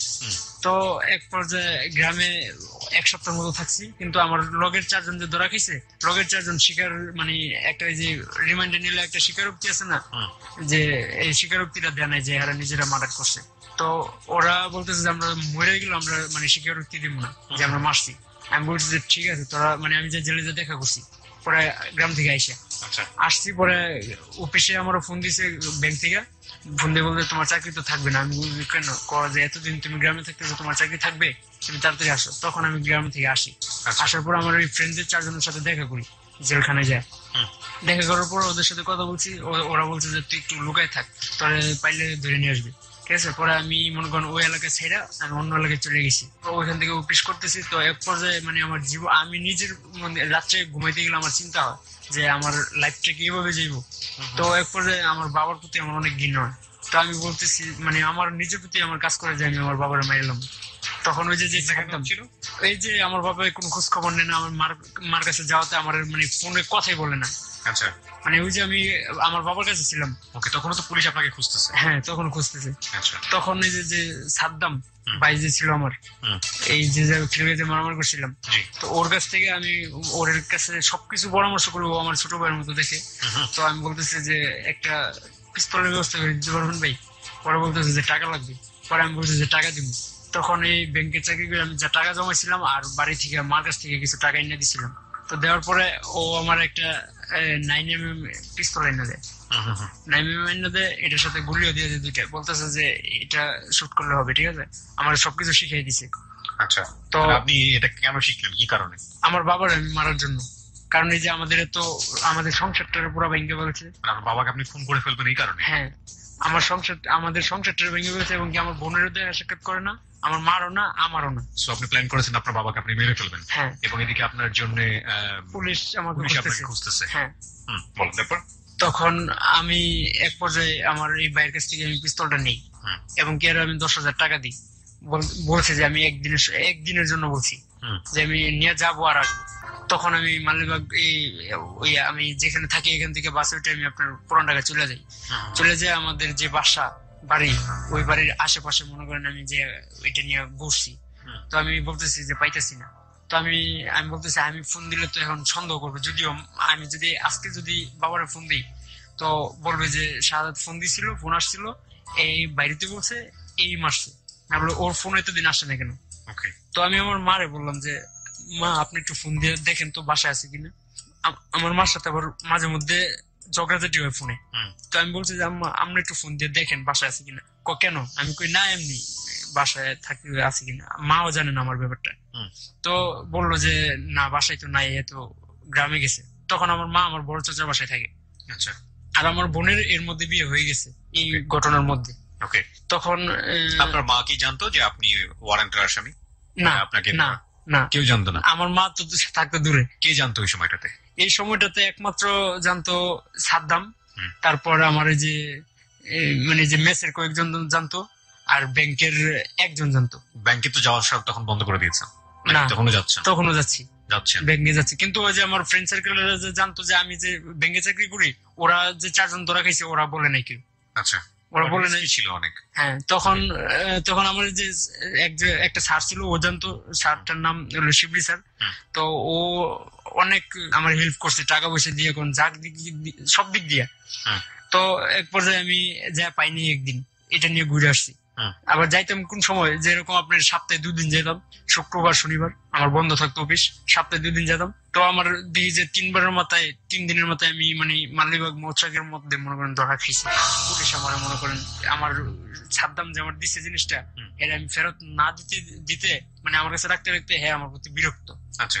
তো হ্যাঁ এক পর্যায়ে মনে করেন হ্যাঁ ফর্মা ছিল ফ্রেন্ড, তো ফর্মা দিয়ে মনে করেন আমার পুলিশে আটকাই দিছে। মৌচাক, হ্যাঁ আমি যাইতেছি, হ্যাঁ জানি আমি শুক্র শনিবারে যাই। আচ্ছা। আমার সাদ্দাম যেটা যার কাছে নিছি, কারণ এর সাথে তো সত্যটা শেয়ার করলে সমস্যা নাই, আমি যেটা জানতাম। তো ওর সাথে আমি শেয়ার করছি, ওরা বলছে যে ভাই আমি টাকা দিব, কিন্তু আমার তো কাজটা হইতেছে না, এই কারণে আমি রাখতেছি, কাজটা হওয়ার পর আমি দিয়ে দিব। আচ্ছা।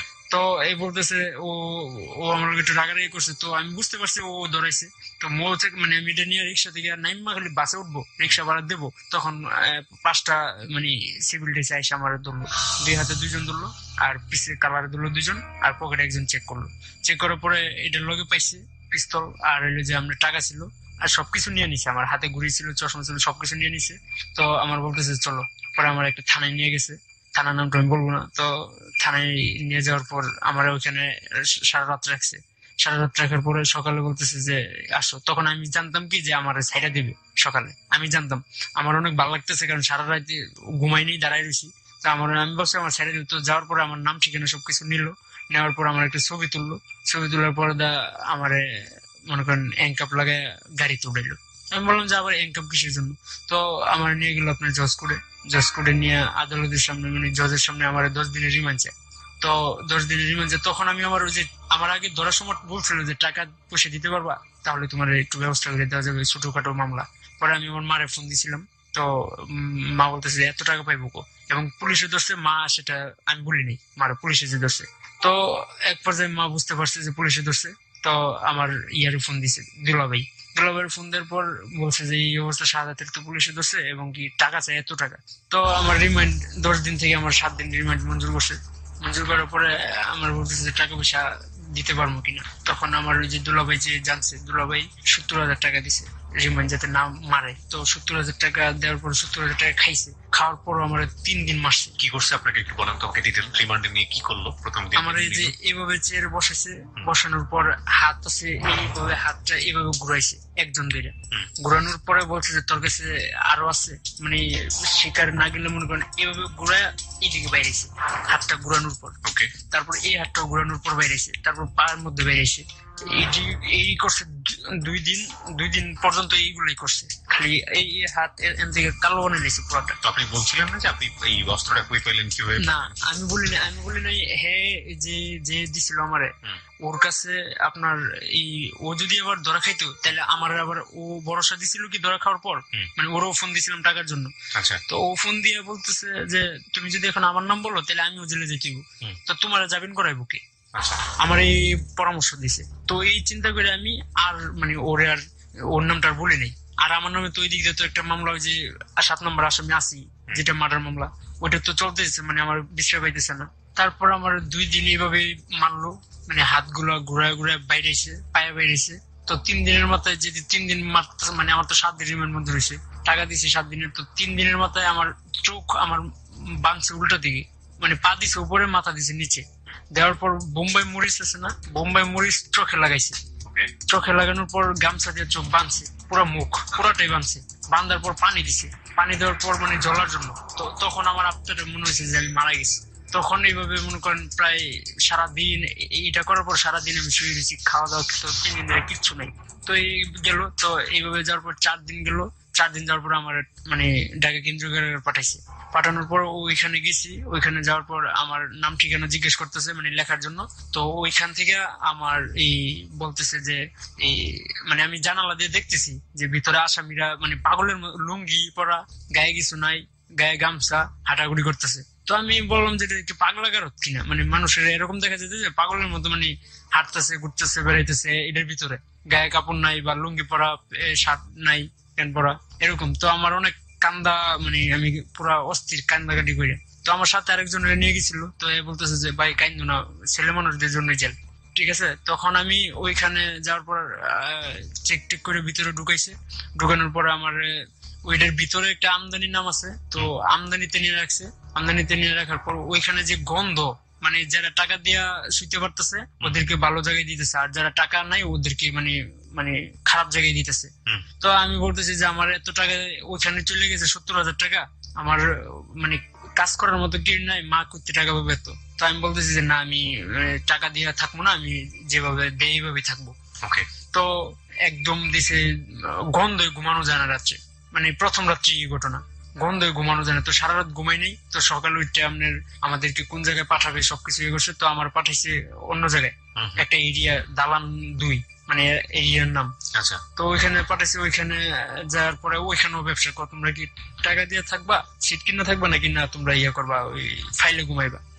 তো আমি বলছি যে ভাই আমার তো টাকা দেওয়ার মতো লোক নাই, আমার ফাইলেই দেন। তো ফাইলে ঘুমাইতে দিছে। এই চাপাচাপি করতে কইরা মানে আমার বুকে একদিনই মানে ব্যথা হয়ে গেছে। আসামিদের সাথে মানে যারা ঘুমায় এদের সাথে চাপাচাপি করতে একদিনই আমার বুক মানে 1 ঘন্টায় আমার বুক ব্যথা হয়ে গেছে। এত চাপাচাপি আর ঘুম তো হয়ই না। তো আমি বলছি যে অনেক কান্দাকাটি করে বলছি যে ভাই আমার তাহলে একটা সিট দেন, আমার গার্জিয়ান আসলে আমি আপনার টাকা দিয়ে দেবো। তো বলছে যে 6,000 টাকা লাগবে, তুমি ওই সিটে যাই ঘুমাও। তো আমার সিট দিছে। সিট দেওয়ার পর যে ঘুমাইছি, তো গার্জিয়ানরা মানে আসতেছে না, 2-3 দিন সময় লেগে গেছে, 3-4 দিন হয়ে গেছে, এর মধ্যে আসতেছে না। এর মধ্যে আমার খাওন কি, খাওয়া দাওয়া নাই।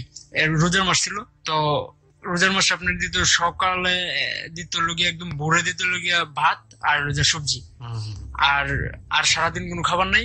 মাগরিবের সময় একটা পেঁয়াজু আর একটা কলা আর একটা মাছ পিস আর অল্প কটা মুড়ি, শেষ। আচ্ছা, এরপর গেল এইভাবে। তখন আমি 7 দিন মনে করেন এইগুলা খাই থাকছি, শুধু ভাত না খায়, ভাত ধরতে পারতাম না সকালে। তো ভাত না খায় থাকার পর এক পর্যায়ে আমার মানে আম্মু আসছে। আম্মা আসার পর টাকা দিছে, এগারো অর্ধেক টাকা দিছে। আচ্ছা, আর অর্ধেক কিছু আমার জন্য খাউন টাউন সবকিছু পাঠাইলো, মানে ভিতরে, জেলখানার ভিতরে। তখন আমার যে বাবা কিভাবে জানতে পারলো, আমার মা বললো যে আমি জেলে। তো আমার বাবাই তো জানে যে জেলখানার ভিতরে আমাদের গ্রামের এক চাচতো ভাই চাকরি করে। তো ওরে ফোন দিছে আমার বাবা যে হেলাল, এই যে শাহাদাত নাকি জেলে, একটু খোঁজ খবর নিস তো, এই ঢাকা কেন্দ্রীয় কারাগার বলে আছে, তুই একটু খোঁজ খবরটা নিস যে কি অবস্থা আছে, ভালো আছে নাকি, এরকম আছে। তো ও এসে আমার মাইক দিয়ে ডাকতেছে যে শাহাদাত হোসেন এই নাম, যেখানে থাকে মানে আমার বাপের নাম নিয়ে কোন থানা থেকে ধরছে, এই থানা নিয়ে ডাকতেছে। তখন আমি বললাম যে আমার ডাকতেছে, আমার একটু নিয়ে যান। তো বলতেছে যে 100 টাকা লাগবে ওইখানকার পুলিশ।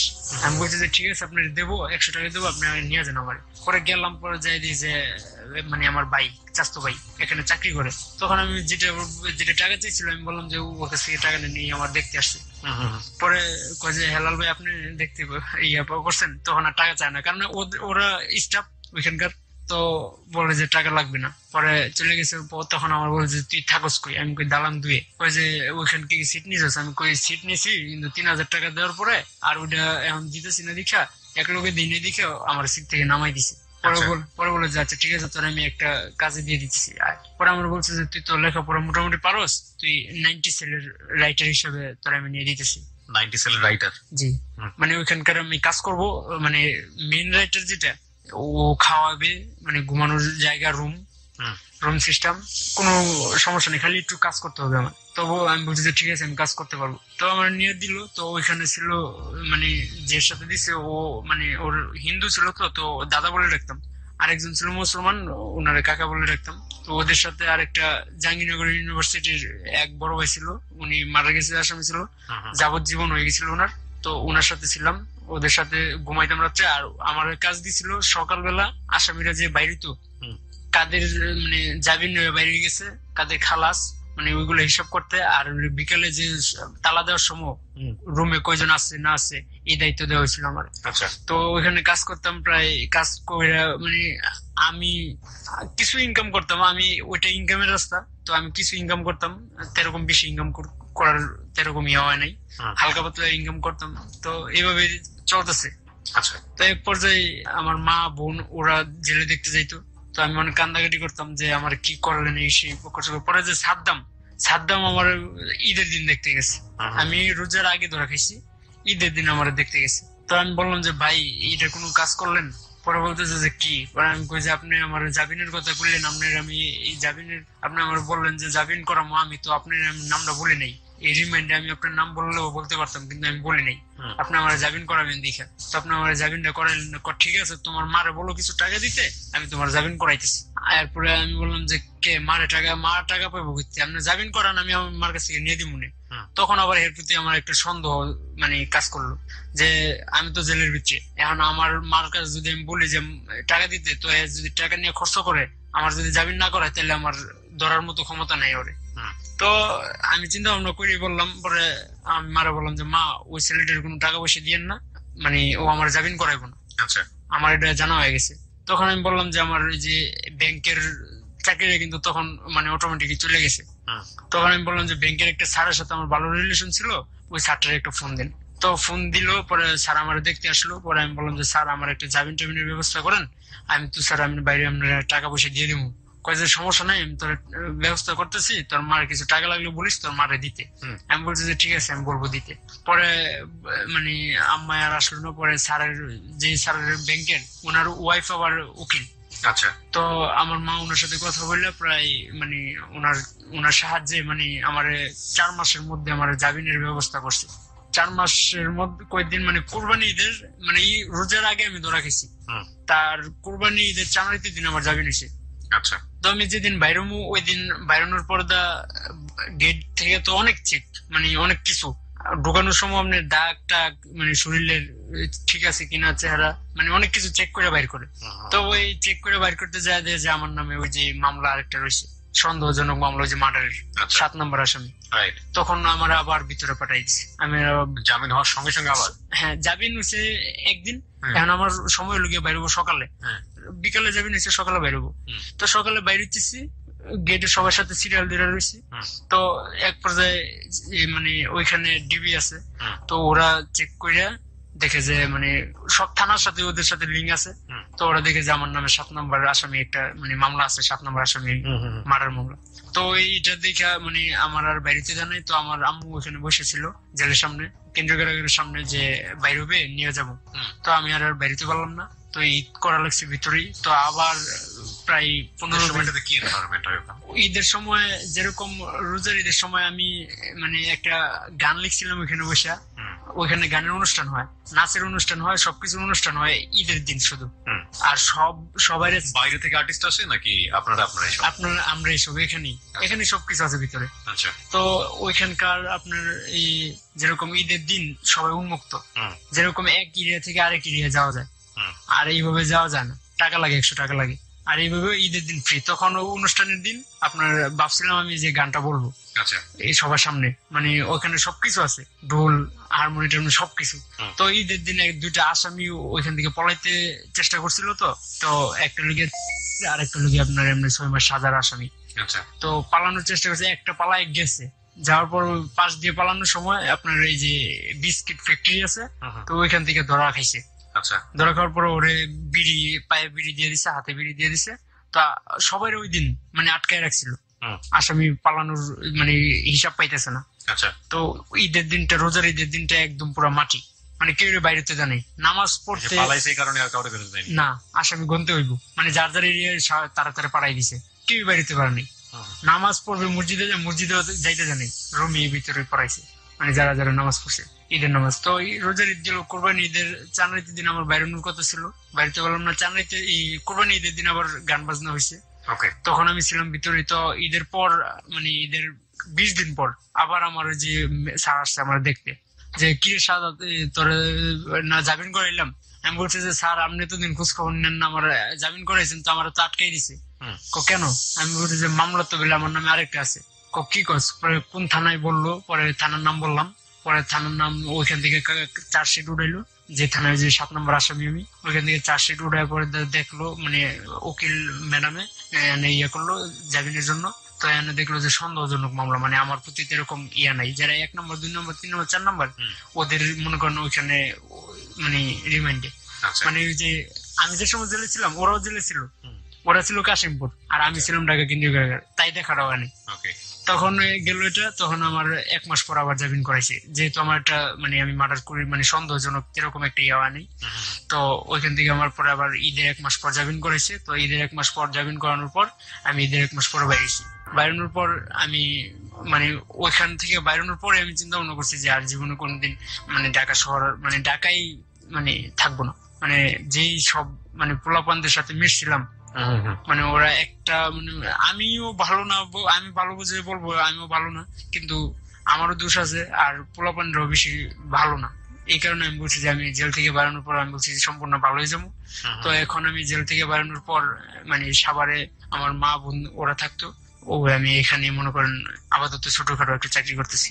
এর মধ্যে আপনার একটা গল্প তো বলতে ভুলে গেছি, একটা মেয়ের সাথে রিলেশন ছিল জেলে যাওয়ার আগে, ব্যাংকে যে সময় চাকরি করতাম, ওই যে কাকার বাসায় যে সময় থাকতাম, তখন ওই কাকার বাসা থেকে আপনার একটা মেয়ে মানে কাকার ভাগ্নি, এই মেয়েটা আসছে বেড়াইতে। তো বেড়াইতে আসার পর আমি ভাবছিলাম যে কাকায় ঘুমাই নিছে, তো আমি ওরা ডাকাইতেছি যে কাকা উঠো, পরে চাই দিয়েছে মেয়ে। তো ওইখান থেকে মেয়েটার সাথে সম্পর্ক।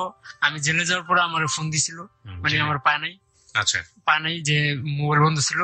তখন ও গেছিল সিঙ্গাপুর, ওর যে বিয়ে হয়েছে তা আমি জানতাম না, ওই মেয়েটার যে বিয়ে হয়েছে আমি জানতাম না। তো জেল থেকে বাইরে আমি ওরা ফোন দিছি, তো ওর সাথে কথা হয়েছে, ও অনেক ভালো ব্যবহার করে। আমি ওর সাথে প্রেম করতে চাইছি, তো ও আমার সাথে প্রেম করবে না। তো এই মেয়েটার সাথে আমি ঈদে দেখা করছি, এই ঈদে দেখা করছি। আবার ওই যে মামানির বাসায় থাকতো, মানে ওর মামানির বাসায় আমি থাকতাম, ওইখানে জেল থেকে বাইরে যাওয়া, ওখানে যাওয়া দেখা করছি। তো এটার সাথে আবার ঈদে দেখা করার পর একটা ফেসবুকে ছবি তুলছিলাম, তো দেখা করার পর এই ছবিটা আবার এই যে কয়েকদিন আগে ফেসবুকে আপলোড দিছিলাম। তো তখন ওর মানে জামাই যে বিদেশ থাকে রানা, তো ওই রানা কিভাবে দেখে ফেলছে ছবিটা। ছবিটা দেখার পরে আমার বলতেছে যে এই সোনিয়ারে ফোন দিছে যে সোনিয়া তুমি শাহাদাতের সাথে দেখা করছো। আর রানা আমার ব্যাপারে সব জানতো, কারণ সোনিয়ার সাথে আমার 4-5 বছর পরিচয়, একদম মানে ডাচ বাংলা ব্যাংকের পরিচয় গুলা, মানে যেখান থেকে শুরু ওই মেয়ের সাথে আমার এখান থেকে শুরু। তখন ওই মেয়েটার সাথে পরিচয়। তো এই মেয়েটা আমার আবার ফোন দিয়ে বলতেছে যে শাহাদাত তুমি আমার ছবিটা ফেসবুকে ছাড়লাকে, এরপর আবার তুমি লিখছো যে তোমার জিএফ। পরে আমি বলতেছি যে আমি তো লিখি নাই, তো কমেন্টস করছে। তো রানা ভাই কি দেখছে? কয় যে হ্যাঁ রানা ভাই দেখছি। পরে আমি বলতেছি যে এখন কি বলতেছে যে তোমার ফোন রিসিভ করার জন্য না। এরপর আমি রিসিভ করতেছি। পরে কয়েকদিন আগে রানা ভাই আমার ফোন দিছিল, ফোন দিয়ে বলে যে তুমি সোনিয়ার সাথে এই দেখা করবে না বা কথা বলবো না, এই করবো না সেই করবো না। পরে আমি বলতেছি যে সোনিয়ার আমার অনেক ভালো লাগে, কিন্তু আমি সোনিয়ার অনেক পছন্দ করি, কিন্তু সোনিয়া আমার পছন্দ করে না। পরে বলতেছে না এসব কথা বললে কোনো লাভ নাই, তুমি ওর সাথে কথা বলবা না, ফোনই দিবা না। তো এই নিয়ে সোনিয়া আমার সাথে কথা বলে, কিন্তু রানা এখনো জানে না, কিন্তু আমি ওর অনেক পছন্দ করি, কিন্তু ও জিনিসটা বুঝে, কিন্তু আমারও পছন্দ করে, কিন্তু প্রকাশ করতে পারতেছে না, বা ওর বিয়ে হয়ে গেছে এই কারণে মানে এটা সম্ভব না। এই কারণে মানে এখন আমার ব্রেকআপই চলতেছে, এখন আর কোনো ফোন টোন দিতেছে না। ওকে, আপনার চলে কিভাবে? এখন আমি চলতেছি, ছোটখাটো একটা চাকরি করতেছি, আর এখন আমার একমাত্র ঘুমাই আর চাকরিটা করতেছি, আর বাসা থেকে বাইরে না। আপনার ফ্রেন্ডরা জামিনে বের হয়েছে? ওদের কোনো খোঁজ খবর নেই। আপনার নামে তো মামলা দুটো এখনো চলমান আছে? হ্যাঁ, আমি হাজিরা দিয়ে দিচ্ছি। এখনো হাজিরা দিয়ে দিচ্ছি। কয় বছর যাবত চলছে এটা? হাজিরা বেশি দিন না, আপনার 1 বছর চলতেছে। হাজিরাতে কি টাকা পয়সা লাগে? হ্যাঁ, অবশ্যই টাকা পয়সা লাগে। কি করতে হয়? মানে হাজিরা দিয়ে টাকা পয়সা না দিলে, হাজিরার সময় মতো না দিলে আবার জেলে পড়বে? হ্যাঁ, আমি এখন কি করতেছি, এখন আবার যে বাইরানোর পর 1 মাস চলে গেছে, 1 মাসের মধ্যে আমার উকিল ফোন দিছে, মানে আমার ম্যাডাম, যে শাহাদাত তোমার তো এই তারিখে হাজিরা। তো 12 তারিখে হাজিরা ছিল, জেল থেকে বাইরানোর পর 1 মাস পরে আমার ডাকছে যে শাহাদাত তোমার হাজিরা। আমি বলতেছি যে হাজিরা এখন টাকা পয়সা পাবো। তখন আমার দুলাভাই কি বলছে করতে হয় হাজিরাতে গিয়ে? তো দুলাভাই বলছে যে 7,000 টাকা নিয়ে যাও, তুমি হাজিরা দিয়ে আসো। তো গেলাম আমি সদরঘাট, যাওয়ার পর বললো যে বসো। বসো যে পরে বললো যে তোমার যে বাইর করতে কত কষ্ট হয়েছে, মানে ম্যাডাম বলতেছে অনেক কষ্ট হয়েছে আর অনেক টাকা পয়সাও লাগছে, তুমি আর এইসব কাজ করো না, তোমার মারও কষ্ট দিও না, তোমার মা বাপ তো আলাদা থাকে, তোমার মার একটু শান্তি দিও। তখন সিগনেচার একটা সিগনেচার কাগজ দেয়, একটা সিগনেচার করি। সিগনেচার করার পরে এই ফাইলটা আবার জজের সামনে নিয়ে যায়। জজের সামনে নিয়ে যাওয়ার পরে একটু দেখে যে ফাইলটা ঠিক আছে কিনা, বা আমার সিগনেচার ঠিক আছে কিনা, বা আমি আছি কিনা। তো দেখার পরে ঠিক আছে, এই শেষ আমার হাজিরা। আর উকিলের টাকা দেওয়া লাগে, উকিলের মিনিমাম 1,000 টাকা দেওয়া লাগে। আমার যে মামলা মিনিমাম 1,000 টাকা দেওয়া লাগে। তখন আমি যে এই সাভার ইপিজেড এখানে একটা গার্মেন্টসের চাকরি করতাম। তো গার্মেন্টসের ওইখানে জেল থেকে বাইরানোর পর গার্মেন্টসের চাকরি করতাম। তো এখানে আমি 23 দিন গার্মেন্টসের চাকরি করছি, মানে ব্যাংকের চাকরি নাই আমার। তো এই হাজিরা আপনার কতদিন দিতে হবে? এই হাজিরা মামলা যতদিন শেষ না করি ততদিন আপনার কন্টিনিউয়াসলি হাজিরা দিতেই হবে। হ্যাঁ, আর মামলা শেষ করতে গেলে আপনার প্রায় মানে টাকা 2-3 লাখ টাকা লাগবে। আর তেরকম আমার মার তেরকম আর্থিক সম্পদ ভালো নাই, আমার বাপে তো আমার খোঁজ খবরই নেয় না। আর যদি বাপে জানতে পারে যে আমি আমার বাপের মারতে যাই আমি ধরা গেছিলাম, তখন তো বাপে মানে তেজপুত্র করে দেবে। এখনই মানে খোঁজ খবর নেয় না, এখনই হুমকি দেয়, তেজপুত্র করে দেবে, টাকা পয়সা দিবে না, সম্পত্তি দিবে না, ছোট 2 ভাইয়ের নামে লিখে দিয়ে যাবে, আমারও দিবে না, আমার বড় বোনকে দিবে না। কেন বললেন আপনি আজকের এই জীবনের যে অপ্রিয় সত্য সেটা আপনি লাখ লাখ মানুষকে কেন বললেন? বললাম যে আমার মতো যারা আছে আর যারা শুনতেছে, মানে আপনার ভুলটা কোন জায়গাটা? আমার ভুলটা হলো যে আমি মানে ভালোই ছিলাম। আমার বাপ মার সংসারটা মানে ছোট থেকেই আমরা দেখে আসতেছি আমার বাপ মার ঝগড়া, ঠিক আছে। তাই একটা ফ্যামিলির মধ্যে যদি ছোট থেকে যদি মানে সন্তানদের সামনে যদি ঝগড়াঝাটি হয়, আবার বাজে বাজে অনেক কিছু মানে করা হয়, মারামারি করা হয়, আবার একটা মানে বাবা যদি একটা মাকে যদি ছাইড়া দেয়, মানে আলাদা করে রাখে, তো এইগুলা নিয়ে যদি আবার কোর্ট কাছারি করা লাগে, মানে মামলা করে, মানে এবার ছাইড়া দেয়, ভাত খাওয়াবে না, ছেলে মেয়ে আলাদা রাখবে, এই সব কারণে যাতে কোনো বাপ মা যাতে এরকম যাতে না করে, ছেলে মেয়েদের প্রতি তাকায় যাতে মানে সংসারটার দিকে যাতে ভালো রাখতে পারে, ছেলে মেয়ে যাতে মানুষ হয়। ওকে, ও যেটা বললো প্রিয় শ্রোতা শাহাদাত, আমার মনে হয় সে কথাগুলো আপনারা যারা এই অনুষ্ঠানটি পুরোপুরি শুনেছেন সেটাই বলতে চান, এবং আমরাও সেটাই বলি যে বাবা মায়ের মধ্যে যে কলহ, বাবা মায়ের মধ্যে যে বিবাদ, সেটি শেষ পর্যন্ত সন্তানের উপরই প্রভাব ফেলে এবং সন্তানের বেড়ে ওঠার জন্য মারাত্মক রকমের হুমকি হয়ে দাঁড়ায়। আজকে শাহাদাত তার বেস্ট এক্সাম্পল। সবকিছু মিলিয়ে সবাই অনেক ভালো থাকবেন এই শুভ প্রত্যাশা করেই অনুষ্ঠানটি শেষ করব। তবে তার আগে আমাদের অনুষ্ঠানের এক্সপার্ট যিনি আছেন, বরাবরের মতোই তিনি যেটা শুনে মূল্যায়ন করে থাকেন তার তত্ত্বীয় জ্ঞানের জায়গাটি থেকে এবং ব্যবহারিক জ্ঞান জায়গাটি থেকে, প্রিয় ডক্টর তাজুল ইসলাম, আপনার শরণাপন্ন হচ্ছি। যা শুনলেন কি বলার আছে আপনার?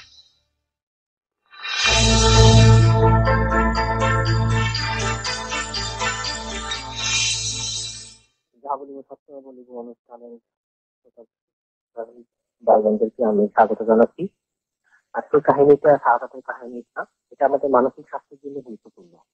আমরা সবসময় যে যারা নষ্ট হয়ে যায়, খারাপ হয়ে যায়, অথবা বিভিন্ন মানসিক রোগে জুড়ে বা অপরাধের জগতে চলে যায়, তাদের পিছনে কমার বয়স পরিবারের কিছু ভূমিকা থাকে।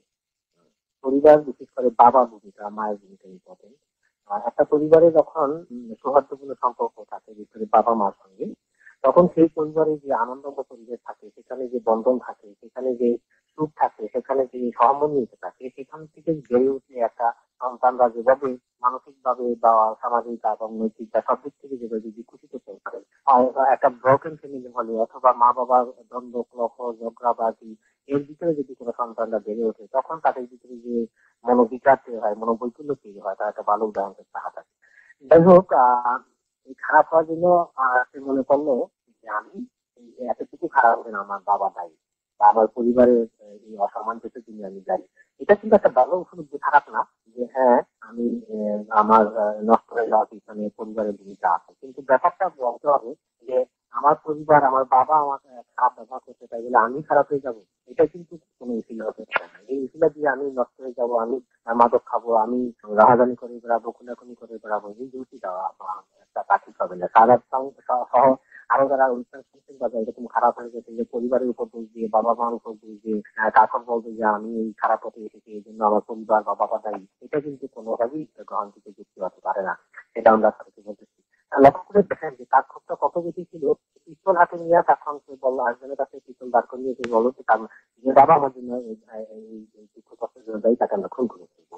এটা খুবই মারাত্মক পর্যায়ের একটা মানে প্রতিক্রিয়া। তৃতীয়ত বাবাকে খুঁজে পায়নি, বা যে ভালো সে বাবাকে খুঁজে পায়নি, সে ফেরত এসেছে। পরে আবার পুলিশের হাতে অস্ত্র হাতে সে ধরা পড়ে গেছে। তখন সে রিমান্ডে নেওয়া হয়েছে। এই যে রিমান্ডে নেওয়া, দেখেন রিমান্ডে যাওয়ার পরে তার খুব রিমান্ড তো আমরা জানি বাংলাদেশে পুলিশে রিমান্ড দিয়ে সেখানে যে যন্ত্রণা কষ্ট পেয়েছে, এরপরে তাকে 4 মাস জেলে থাকতে হয়েছে। সেই জেলে যে যন্ত্রণা কষ্ট পেয়েছে, এইখানে তার আত্মতৃপ্তি হয়েছে। হ্যাঁ, যে আমার এই কাজটা ভালো হয়নি বা এটা ঠিক করিনি, এইভাবে মাথা গরম করে খারাপ হয়ে যাওয়া বা অন্যকে খুন করা বা এইভাবে নষ্ট হয়ে যাওয়ার মধ্যে কোনো ইয়া নাই। এই যে আমি যেটা বলেছিলাম যে অন্যায় যারা করেন তাদেরকে এমনি ফেরত আনা যায় না, তাদেরকে কোনো না কোনো রকমের শাস্তি দিতে করতে হবে। সেই শাস্তি আইনের দিক থেকে হতে পারে, সেই শাস্তি সামাজিক এবং পারিবারিক হতে পারে। আমরা যদি প্রথম থেকে পারিবারিক বা সামাজিক ভাবে তাকে নির্ভর করতাম, প্রতিরোধ করতাম বা তাকে সেইভাবে ব্যবস্থা নিতাম, তাহলে কিন্তু তারা এই পথে যেত না। কিন্তু আইন এবং পুলিশের কাছে এখানে একটা ভালো উদাহরণ দিয়েছে, মোটামুটি ধরা করেছে এবং সেখানে তাকে অন্তত জেলে থাকতে হয়েছে। কিন্তু অনেক ক্ষেত্রে এটা যথেষ্ট নয়, তারা কিন্তু এটাতে অভ্যস্ত হয়ে পড়ে। তারা মনে করে যে না, ঠিক আছে, জেল কি হলো, জেল থেকে গিয়ে আবার যাবেন, গিয়ে আবার খারাপ কাজ করবে, এটাই বেশিরভাগ হয়। কিন্তু একটা জিনিস লক্ষণীয় যে শাহাদাতের ভিতরে কিন্তু একটা ভালো একটা মন বা একটা সুস্থ মন আছে, যে মনটার কারণেই সে কিন্তু বারবার খারাপ কাজের পরও আবার ফিরে আসে, আবার ভালো পথে ফিরে আসে। এই যে ভালো বোধটা, এই গুডনেসটা, এটা কিন্তু সবার ভিতরে থাকে না। একেবারে অনেকে মরে মরে যায়, কোনো রকমই গুডনেস থাকে না, তারা সম্পূর্ণ খারাপ থাকে, তারা এই খারাপ জীবন যখন করতে থাকে। এদিক থেকে শাহাদাত একটু ব্যতিক্রম হয়েছে। তো সে যখন আর জামিনে ফিরে আসলো, তখন তার মনে হলো যে না, আমি কি করেছি, আমার কি উপলব্ধি, এটা স্বাভাবিক উপলব্ধি এসেছে এবং সে দায়িত্বপূর্ণ কাজ করতেছে, মানে একটা চাকরিও করতেছে এবং আইএসএফ করতেছে, সংসারটা ভালো করার চেষ্টা করতেছে।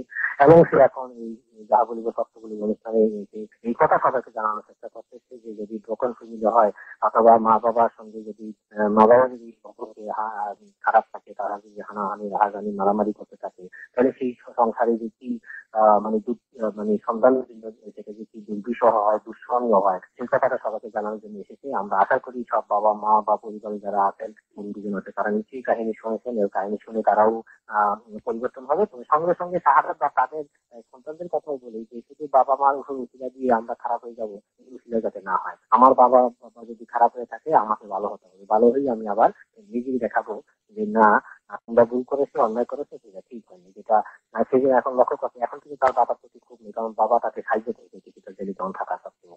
তা আমরা আশা করি এই যে শেষ দিকটা যে মধুর হলো, শেষ দিকটা যে সুন্দর হলো, শেষ দিকটা যে ভালো হলো, এই ভালোটা যেন সবসময় থাকে। সব ক্ষেত্রে সব ঘটনায় কিন্তু এরকম ভালো আমরা খুবই কম পাই। এই যে আপনার এই অনুষ্ঠানের মাধ্যমে এই খারাপের পরে যে ভালো, এটা একটা নাটক বা সিনেমার মতো কাহিনীর মতো মনে হলো। সবশেষে কিন্তু আবার আমরা একটা সত্যি নিঃশ্বাস ফেলতে পারছি যে শাহাদাত ফিরে এসেছে এবং ভালো মন নিয়ে ফিরে এসেছে এবং সুন্দর একটা জীবন যাপনের জন্য সে চেষ্টা করতেছে। শুধু তাই না, সে তার কাহিনী জানিয়ে এই ধরনের যারা পরিস্থিতির মধ্যে আছে, যারা সংসারে মা বাবার ভিতরে যাদের এরকম কলহ ঝগড়াঝাটি আছে, তারা যাতে এইরকম না হয়, এই শিক্ষাটা থেকে আসতেছে। আশা করি আমাদের সমাজে যারা শুনতেছেন তারা সবাই এইটা থেকে শিক্ষা নেবেন এবং এই শিক্ষার কারণে আপনারা যাতে আর কোনো ছেলে বা সাধারণ এত খারাপ বিষয় না পড়ে, সেদিকে আমরা সবাই নজর রাখবো এবং আমাদের সংসারটাকে, আমাদের দাম্পত্য জীবনটাকে, আমাদের পরিবারটাকে একটা সুখের সংসার হিসেবে গড়ে তোলার মানে প্রস্তুতি নেবো এবং সেই অনুযায়ী কাজ করবো। আপনাকে অনেক ধন্যবাদ।